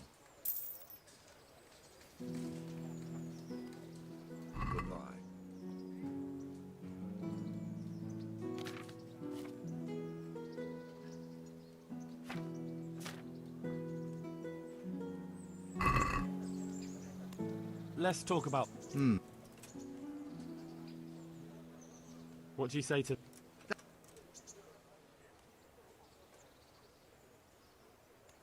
This is a waste.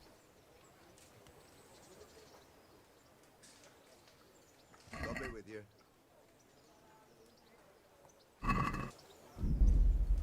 Let's have a word. Agree? You...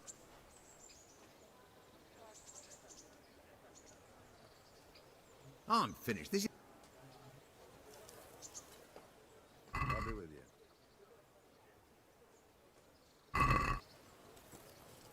Let's talk... What do you say? See now.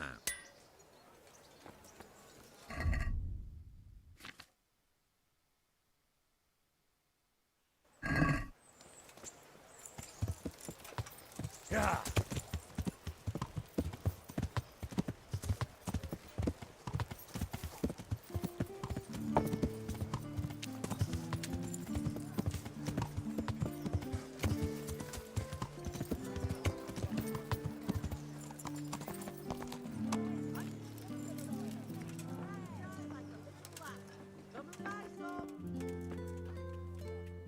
God save you. Goodbye.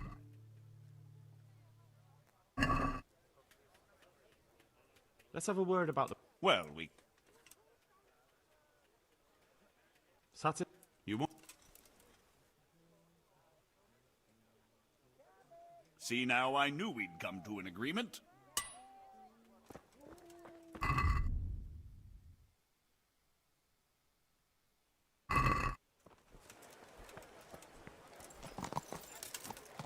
Yeah. Carrots that'll make you and your family happy. Onions that'll make you cry, and garlic that'll keep evil spirits at bay.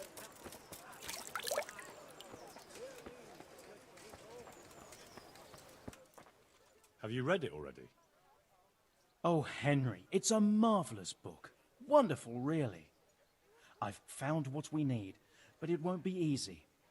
The spell must be said over the grave of the person preventing his soul from resting in eternal peace, while burning something from the house he lived in. Ugh, of course. It couldn't be something easy, could it? Who said meddling with the dead would be a walk in a rose garden? You'll probably have to ask your widow a few more questions. Once you know everything, get something from his house, and find the grave of the person that's preventing him from resting in peace. Then come see me, and we'll get to banishing that ghost. Jesus. And I thought the living were troublesome.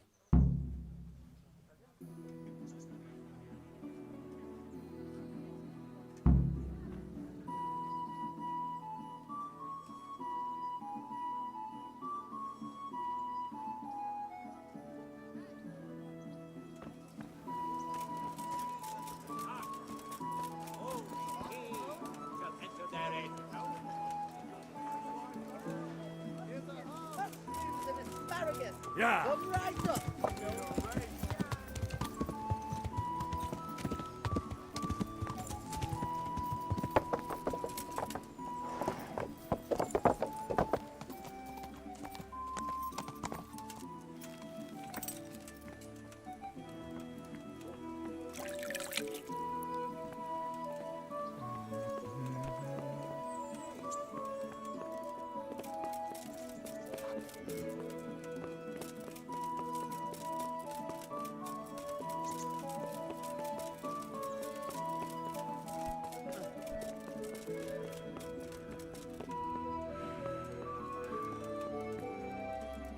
Good to see you, lad.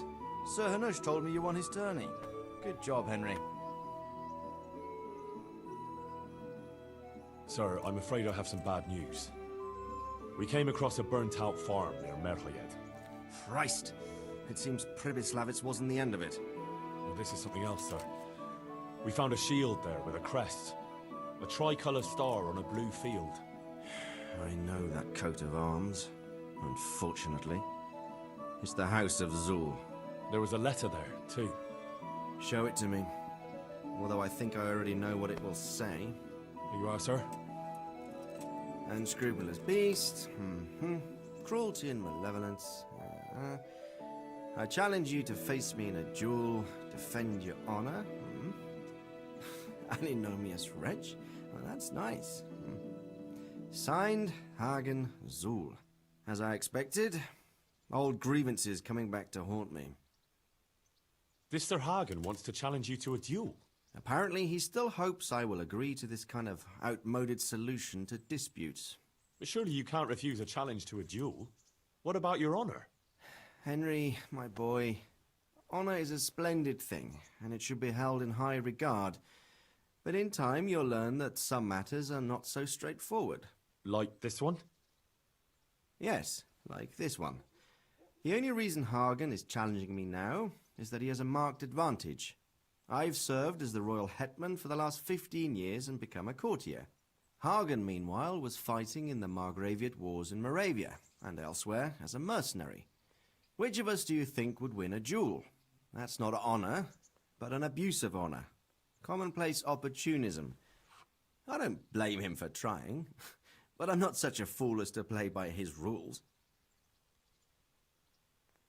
What happened between you and Sir Hagen? That's a long story.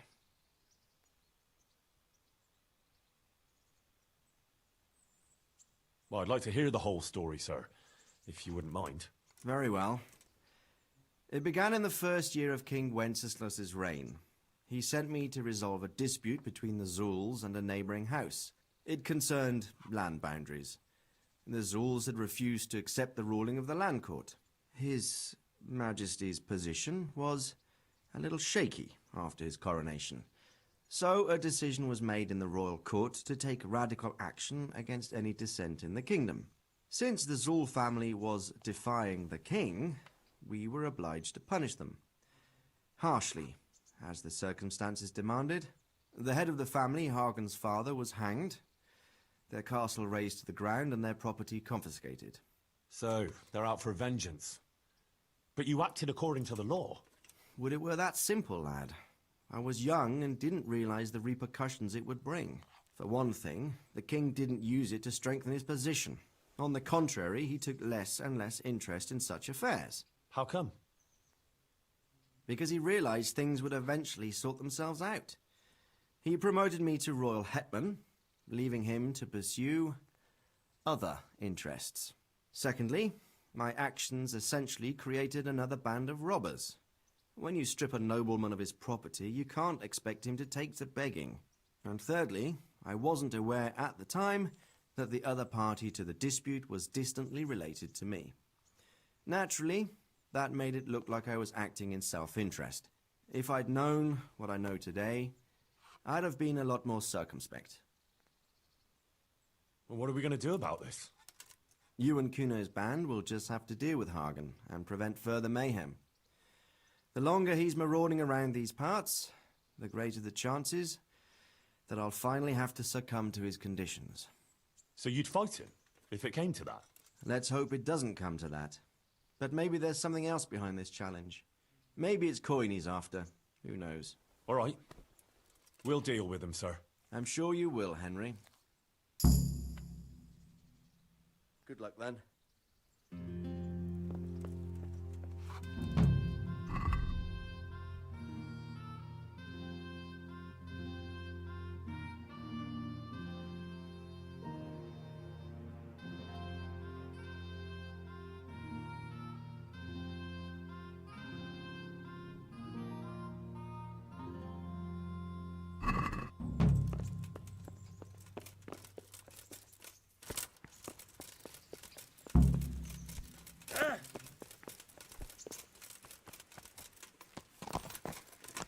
Yeah.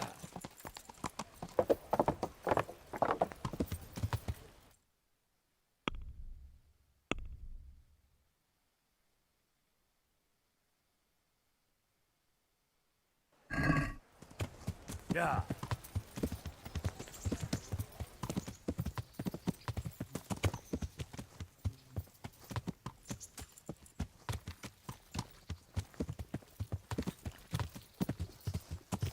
Yeah.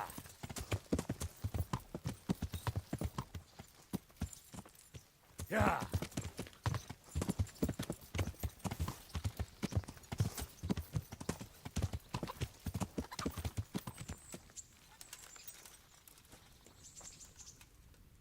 God be. I'd like. And what is it? Get my... Goodbye.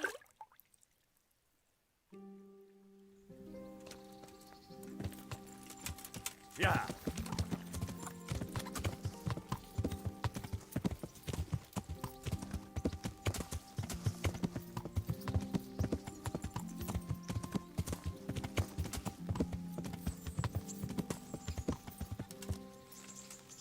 Hey, lad! Don't you want to do a wager on the rattling?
Yeah.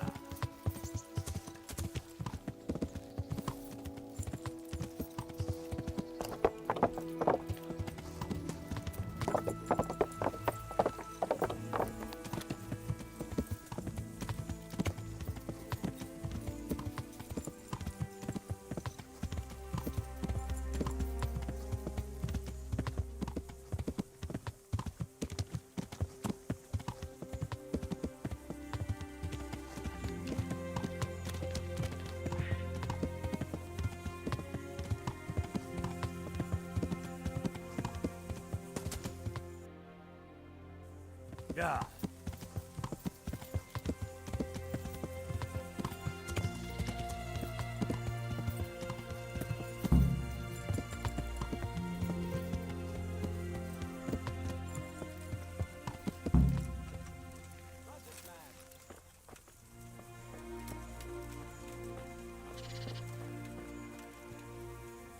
I want to talk to you.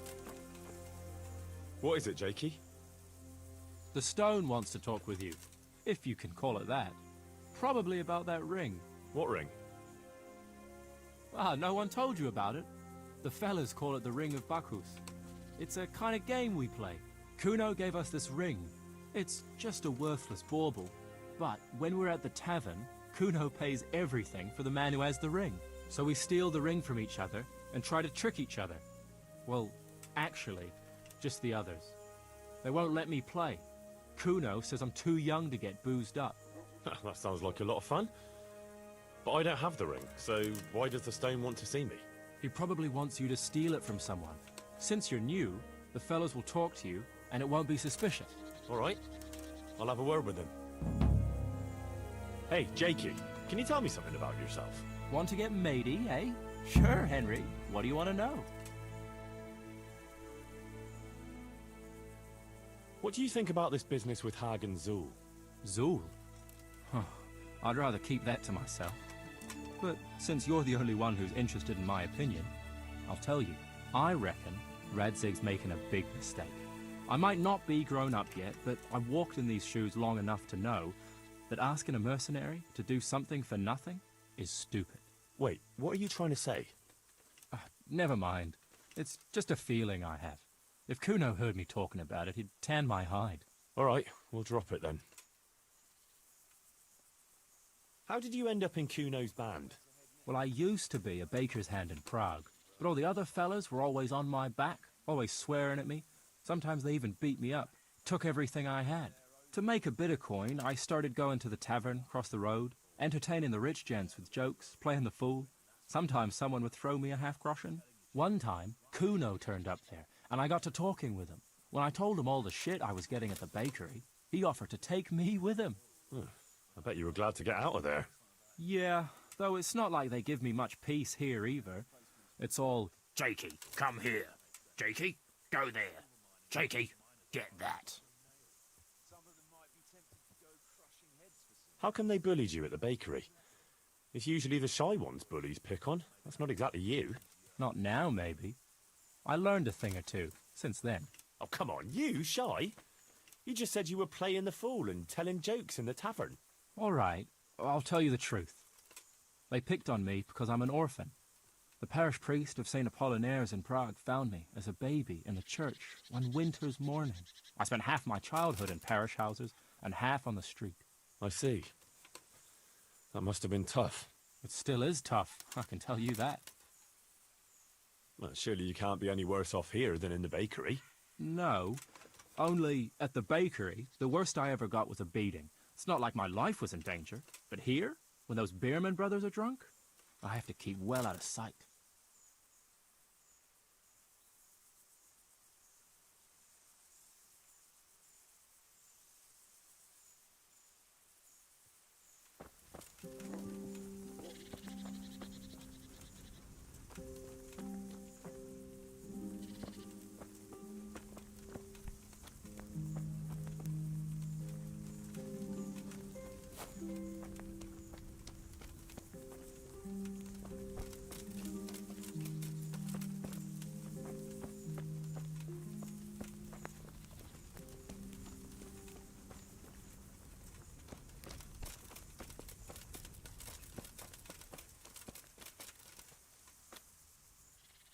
Jakey sent me to you. Something about a ring? Mm-hmm. I suppose you want me to get it from someone? Mm-hmm. Who has it?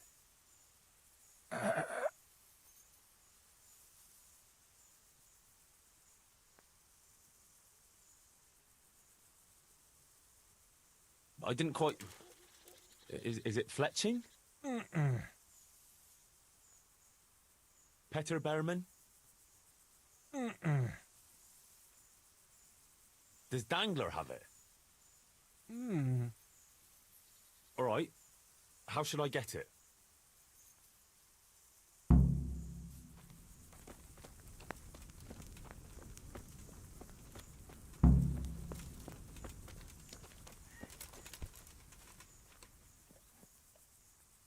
Can you tell me something about yourself? What do you want to know? What do you think about this business with Hagen Zul? Hagen Zul? Who's that? That robber baron who's been pillaging Sir Radzig's estate. Didn't Kuno tell you? He did. But then he says a lot of things. Zul, Radzig, Sokol and Hinek of Kravan, Wenceslas, Sigismund. It all goes in one ear and out the other. What do I care? Ride somewhere, kill some fellas, have a drink, and go to sleep. If you're lucky, it won't rain while you're at it. That's all.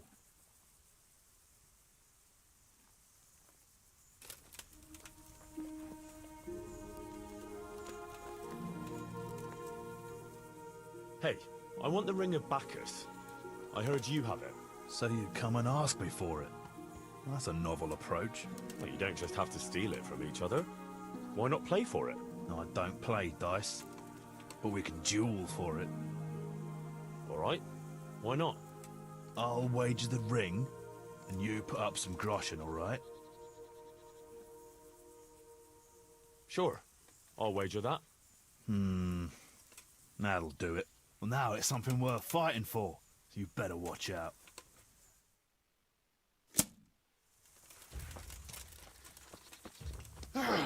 Bugger! Damn!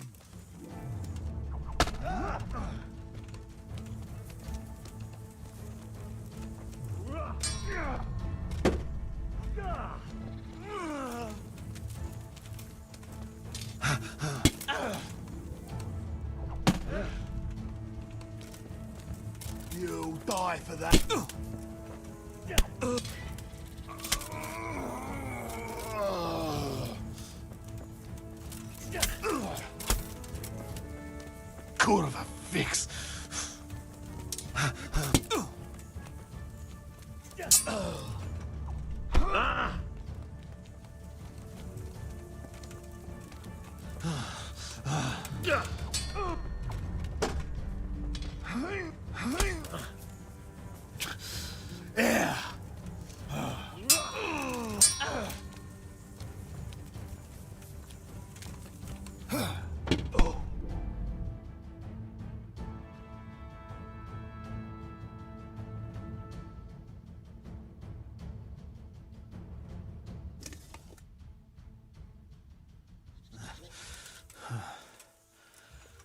Oh, fair fight.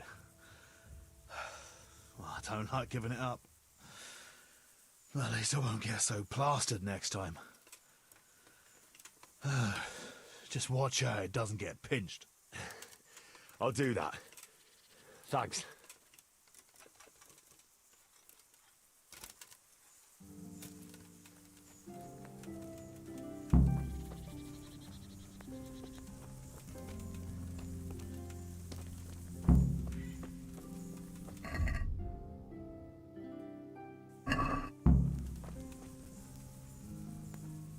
I got the ring from Dangler. Yeah, well, I suppose there's not much more either of us can say about it. Yeah, thanks to you too.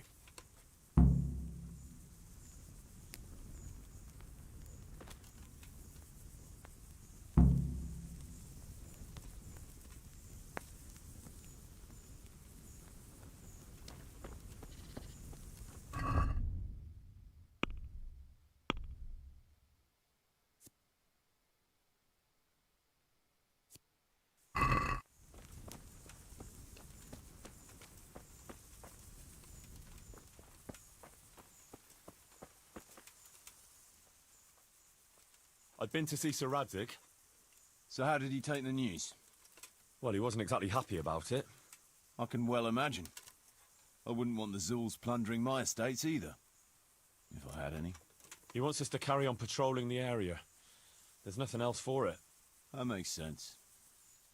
I don't think he'll come to us. So we'll just have to hope we run into him. I'd like to check out the big forest to the north, and then carry on via Ujits. Sure. Mount up then, and let's go.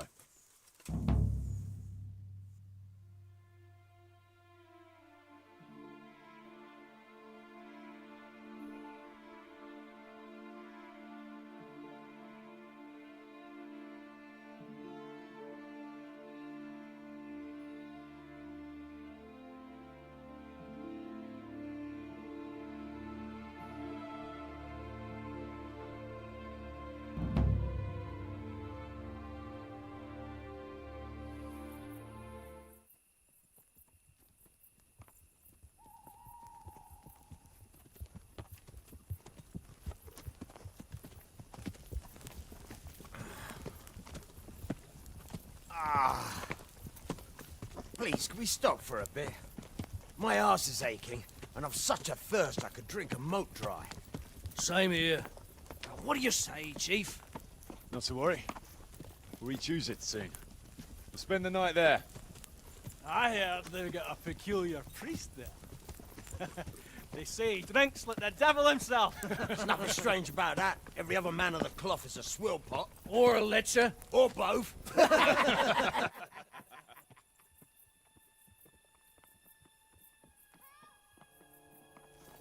Quiet. Listen.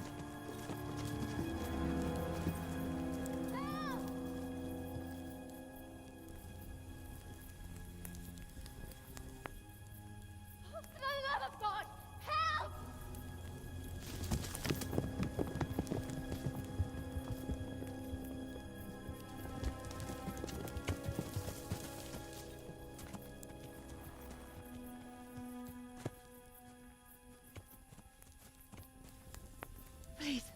Please, sir, help me. Don't worry, lass. Nothing to fear. We're with Sir Radzig, in the manner of speaking. What's the matter? These brigands came. The menfolk fled and left us there. They started pillaging the place, drinking whatever they could find and smashing things. I ran off, but the other girls... You've got to save them. Please, I beg you. Easy, lass. Drinking, you say? Aye, sir. They rolled the casks into the courtyard and started swilling like pigs from a trough. Well, as our old cook used to say, if you want to make a proper goulash, you should soak the meat in ale for a while to soften it first. Ah, let them get well soaked, and then go and chop them up. Good thinking, Chief. But what about the girls? Those men, they were... Ah, I'm sure your friends won't be getting nothing they ain't had before. Well, unless they be nuns.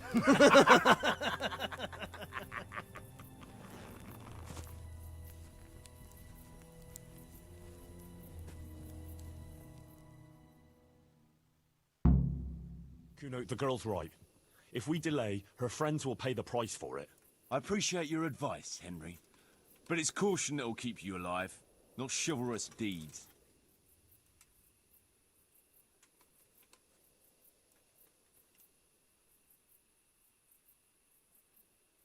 You promised Sir Radzig you protect his fiefdom, and that means his subjects too. Come on, it's not like their lives are in any real danger. Hagen's men just want a bit of fun. A bit of fun? Are you fucking serious? You know very well, Kuno, how innocent girls can end up after a bit of fun with animals like that. Well, I, for one, am not going to sit back and let it happen, even if I have to creep in there myself and try to rescue them. Oh, all right. It's not the smartest thing to do. But let's go and tackle those fuckers if that's how you want it. Good. Thanks. Right. We better try and save those girls from Hagen's brutes. Let's go!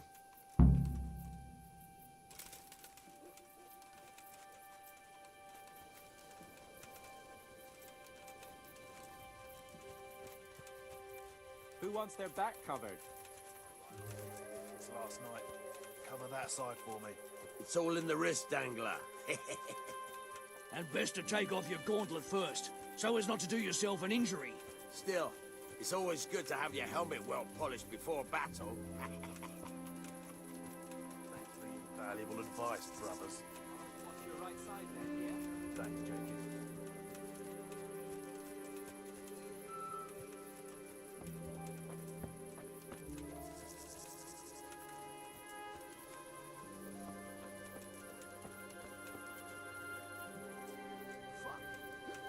What's up, brother? Heart in your mouth.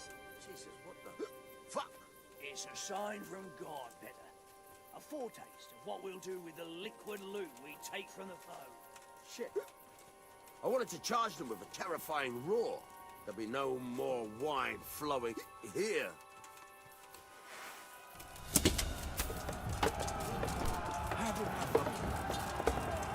No, kurwa!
best to take off your gauntlet first, so as not to do yourself an injury. Still, it's always good to have your helmet well polished before battle. Valuable advice, brothers. I'll watch your right side then, yeah? Thanks, Jakey.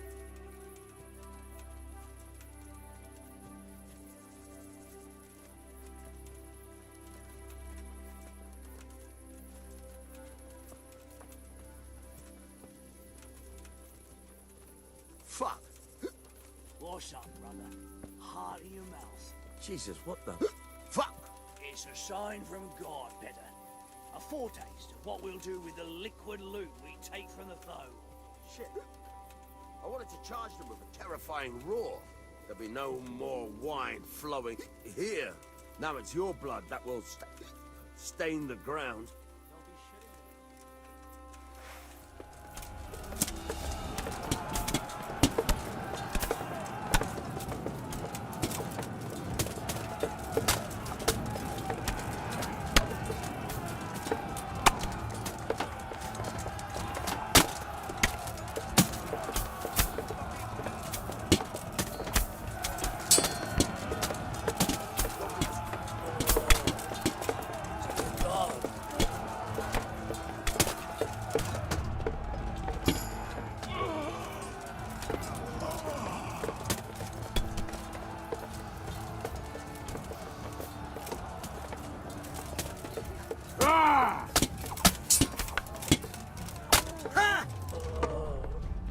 Dear God.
Hey, Henry. Fancy throwing some dice? Of course you do. I like you too.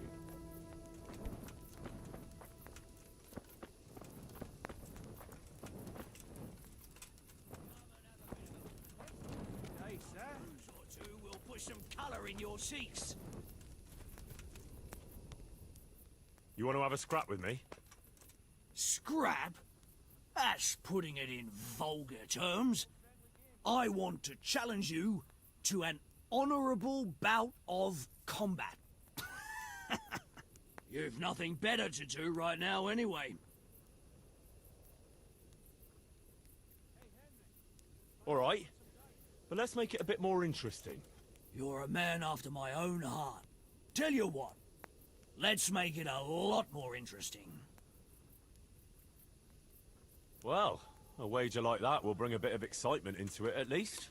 You're very sure of yourself, ain't you? Well, you're not the only one. So let's do it.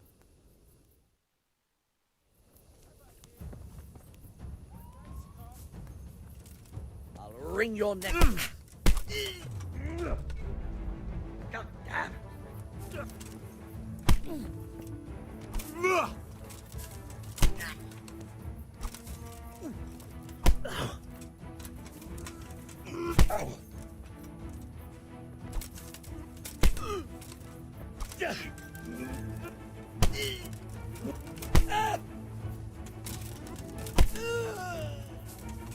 Ow. Ha!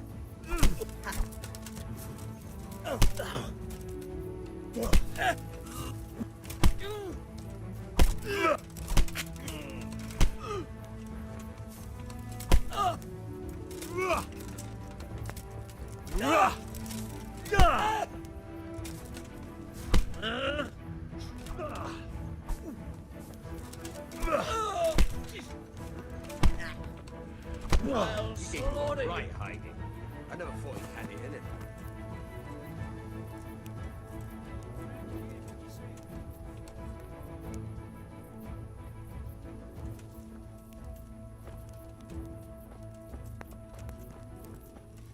I'll lend you my dice cup.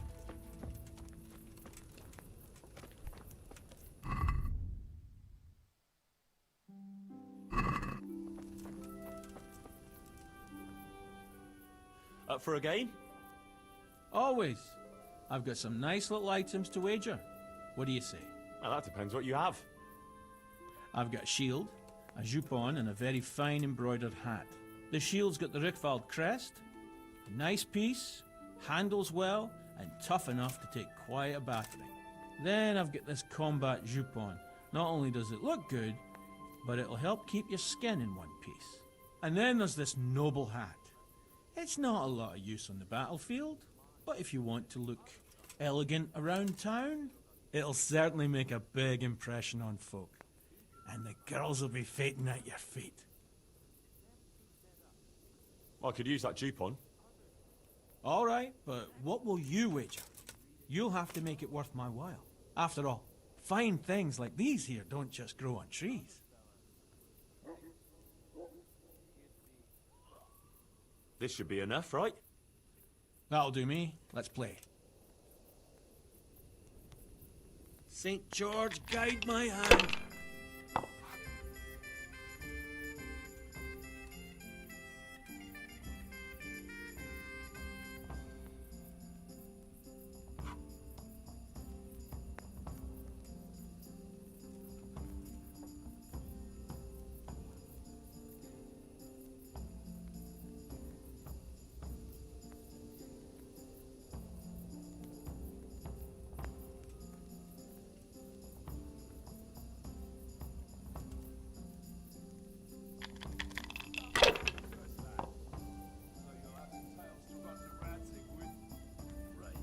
We'll see.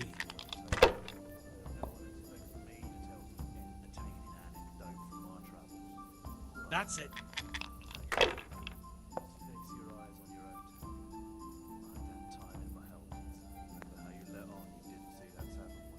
No point in pushing it.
That'll do me.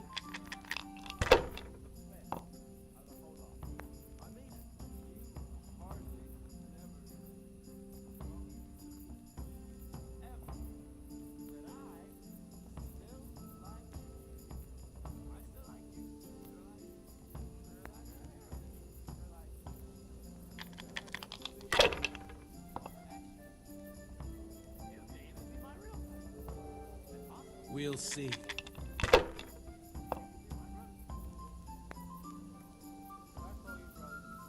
That's it.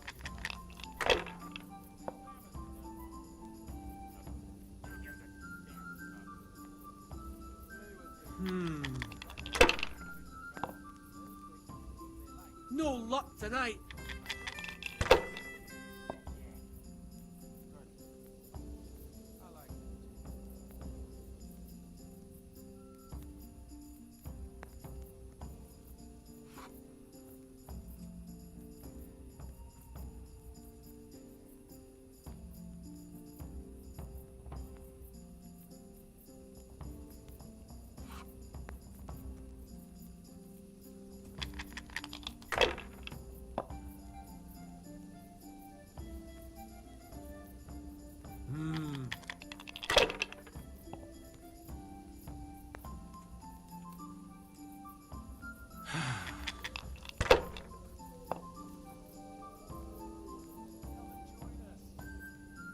This'll be the one.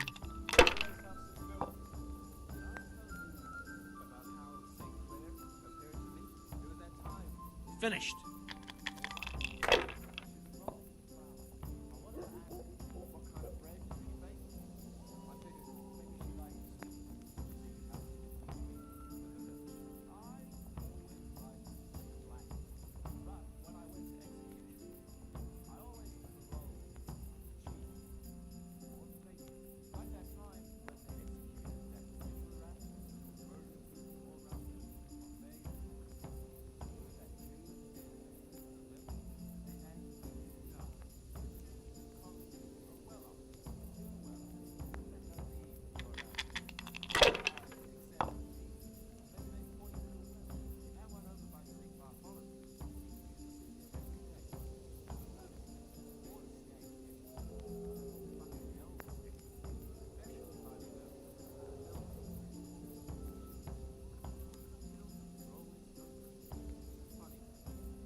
Use your head, man. Lose everything. No harm. Now, if it came after 3...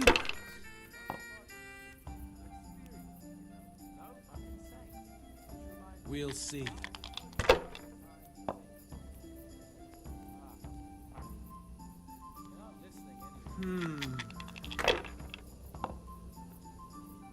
I shouldn't have pushed it.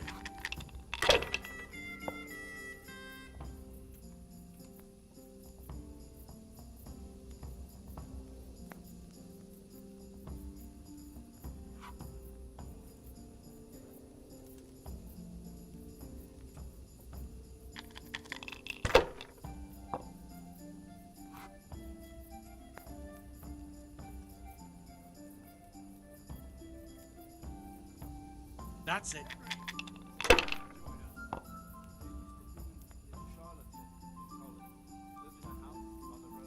That'll do me.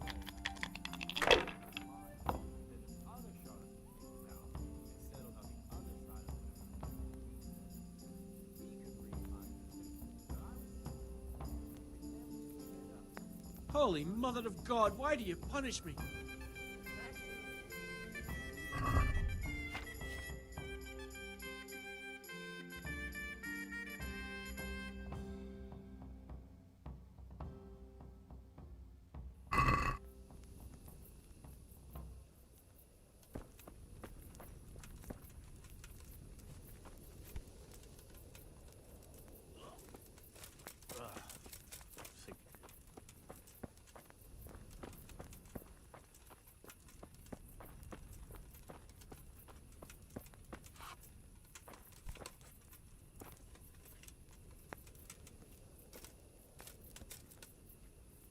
They left us some damn good booze here. And as my old man used to say, the fire of battle must be quenched. Of course, the only battle he was ever in was with Ma. But still, it fits. Anyway, I hope you'll drink with us.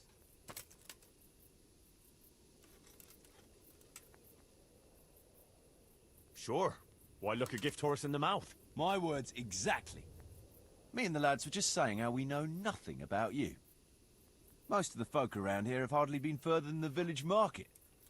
But you must have seen a thing or two.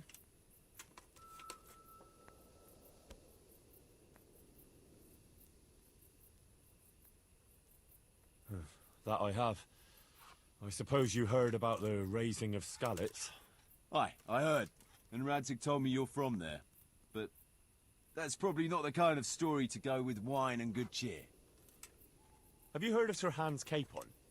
I heard his name mentioned in Colleen, in connection with some wench, as I recall.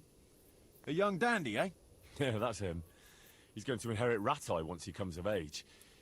I run some errands for him now and again. Well, once we were at the baths together, and his lordship wanted to seduce one of the bath maids. Naturally, that's what the baths are for, among other things. Yeah, but with Sir Hans, nothing is ever straightforward. First, I had to play strip dice. That's good. Did you win? I did, but I had to strip myself anyway to get into the tub. Only, no sooner had I done so, than his lordship demanded wine from the castle cellars, which is a long fucking way from there. I reckon you're a man who can't resist a challenge. If I'd been sober. I went all the way there and back in my undergarments, and no sooner was I back, than he sent me to pick flowers for the girl from the castle gardens.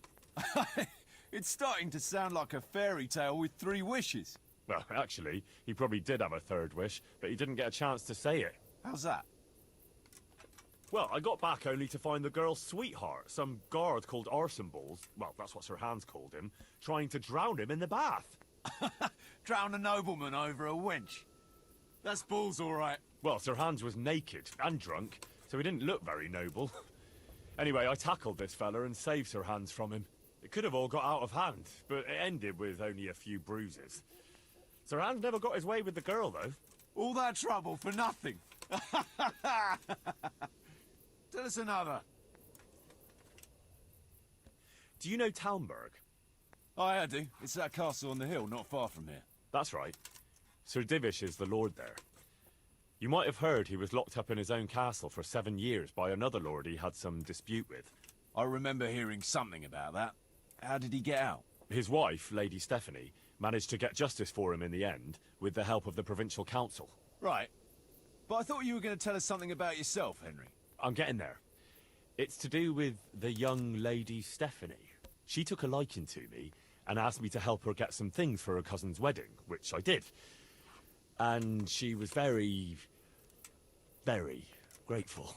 So the lady was nice to you. That's a charming story. Not exactly bard material. No, you don't get it, Kuno. She was very grateful. What you... No. Never. You and the lady of the castle? Yeah, it was a bit of a surprise for me, too. Are you mad? Did it cross your mind what her husband could do? No, I suppose. But I was caught up in the moment. Jesus, Henry. Let me give you a word of advice. We're not from here, so it doesn't matter much. But I wouldn't go telling that story around these parts. Of course not, don't worry. Tell us another. I've got a good one about something that happened in Skalitz. I'm not sure Skalitz is an entertaining topic. No, wait, you'll enjoy this one. Well, we had a German as a neighbour, a furrier he was. And he was always blabbering on about how Sigismund was the best thing for this country, and how Wenceslas wasn't worth a damn. Me and my mates got fed up with his horse shit. After all, he was insulting our king, and we weren't going to put up with that. Regular patriots, eh? And as it happened, this Deutsch had just whitewashed his house. Lovely and white, pure as the driven snow. And next to it was a big pile of fresh manure. Ah, I think I see where this is going. Wait, though, his wife was at home, you see. So I went to her and said, "Good wife, sorry to bother you, but your husband is in the tavern insulting the king." And she says, "Oh, no! God above! The fool is drunk and spouting nonsense again! So she jumps up and off she goes to give him an ear bashing, leaving the coast clear for our operations. I can just imagine it. Yeah, you should have seen it. How those shit pies stood out so prettily against that pure white background. And then the Deutsch's son turned up with his mates. Naturally, there was a bit of a brawl. And then the catchpole turned up and we had to beat a tactical retreat. Quite the general, aren't you? A nice story, but let's just drink.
Yeah.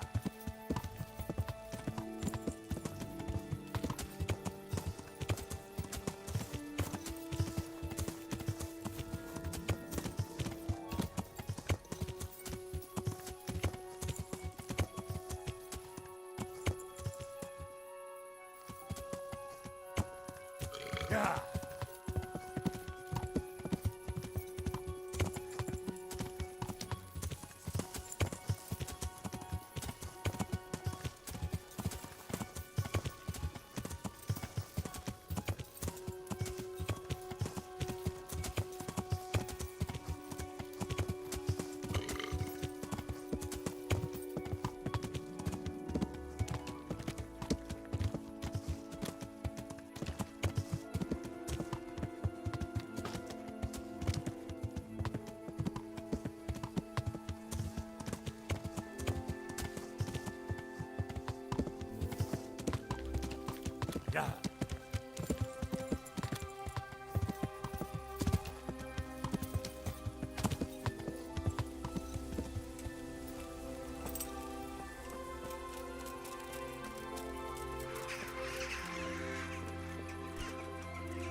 Yeah. Yeah.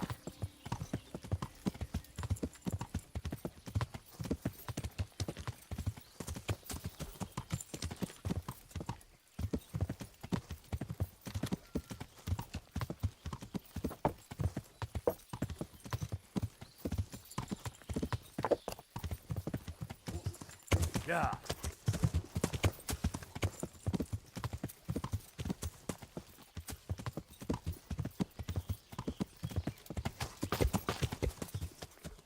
Yeah.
Welcome back.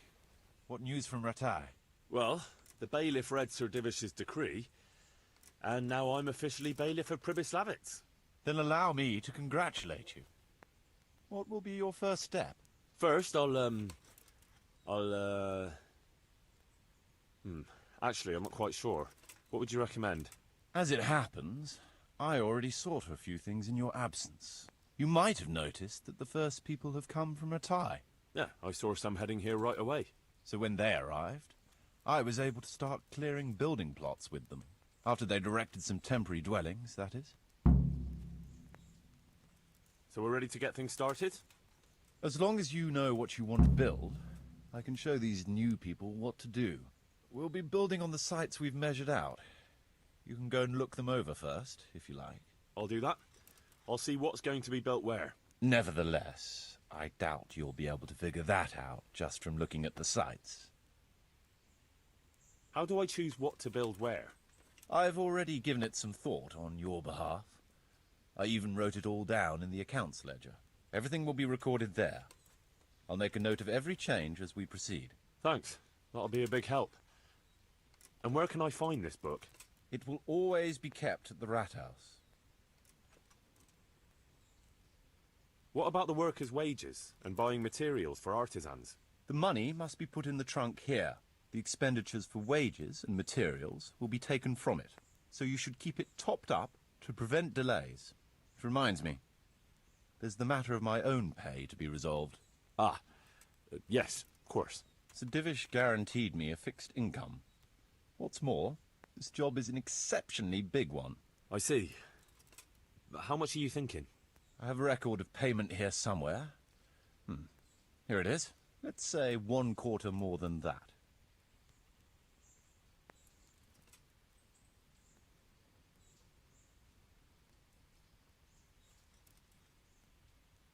Well, as you said yourself, it's just a continuation of your work for Sir Divish, so I see no reason to change the conditions now. Well, all right.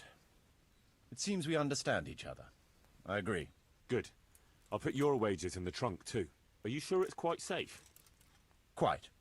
Only you and I shall have a key and access to the trunk. Besides, we'll have guards on watch here. That's reassuring. That's about all to begin with. If you need any more details, I'll be happy to explain things to you. Could you explain something to me? What are my duties as bailiff? As bailiff, you must see to it that the village grows and prospers. You'll have to resolve disputes between citizens and decide what I should have built.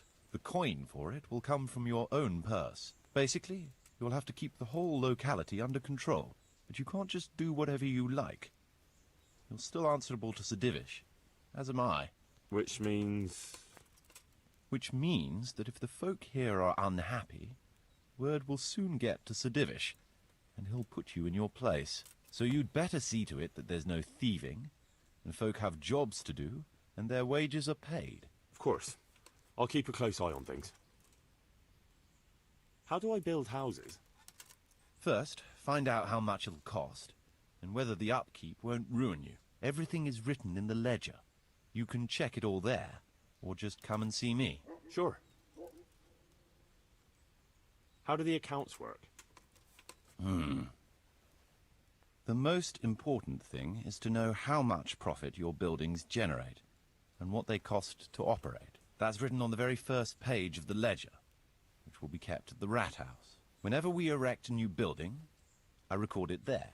And you'll find all the profit generated by the village in the trunk next to the ledger. And what if we spend more than we earn?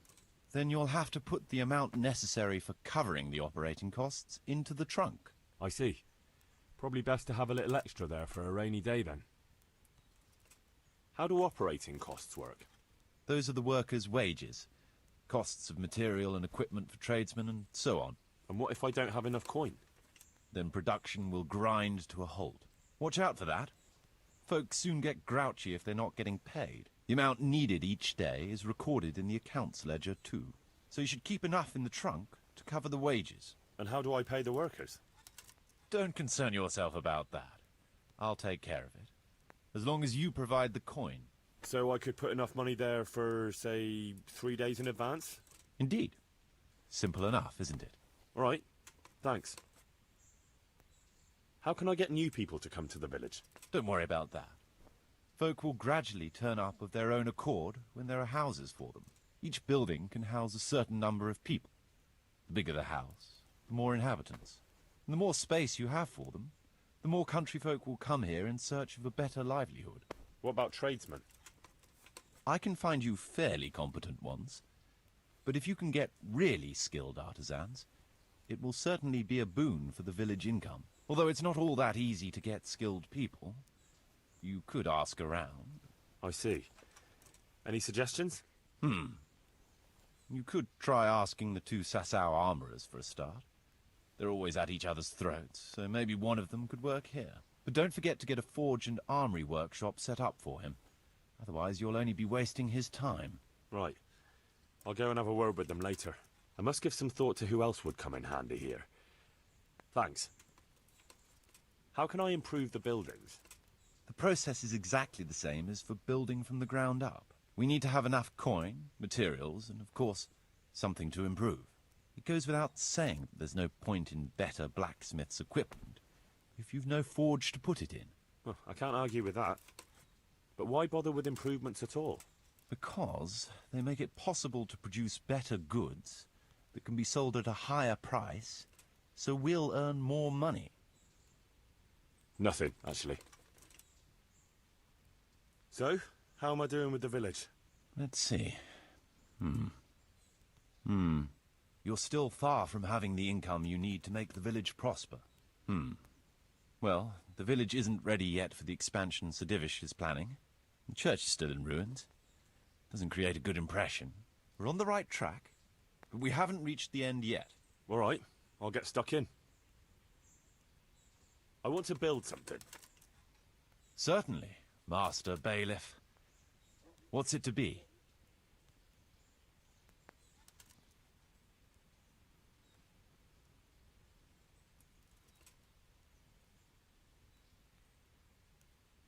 I'd rather not build anything just now.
I want to build something. Certainly.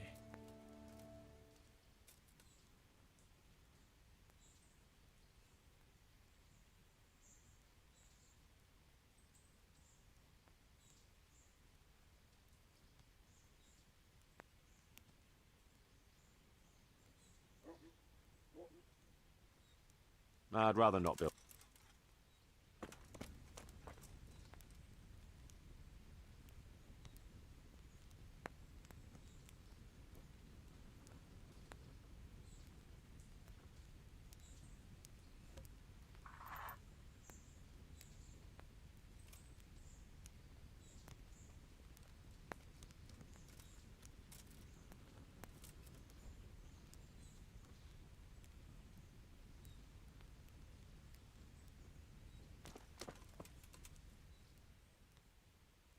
I want to build. Sir? We'll need plenty of tools, and they'll need repairing too. So we have to have a blacksmith. It's impossible. Check what you need in the ledger. Well, people have to eat, and bread is a must. It's impossible. Let's build a... It's impossible. I'd rather not build it.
What?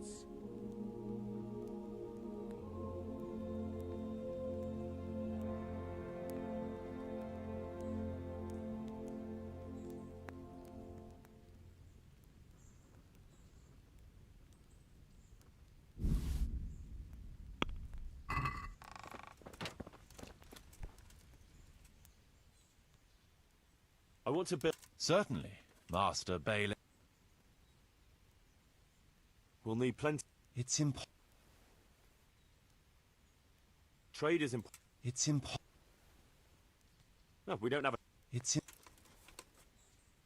That... It's... We'll need... It's... With all the... It's impossible. Let's start... It's impossible. I'd rather not build any.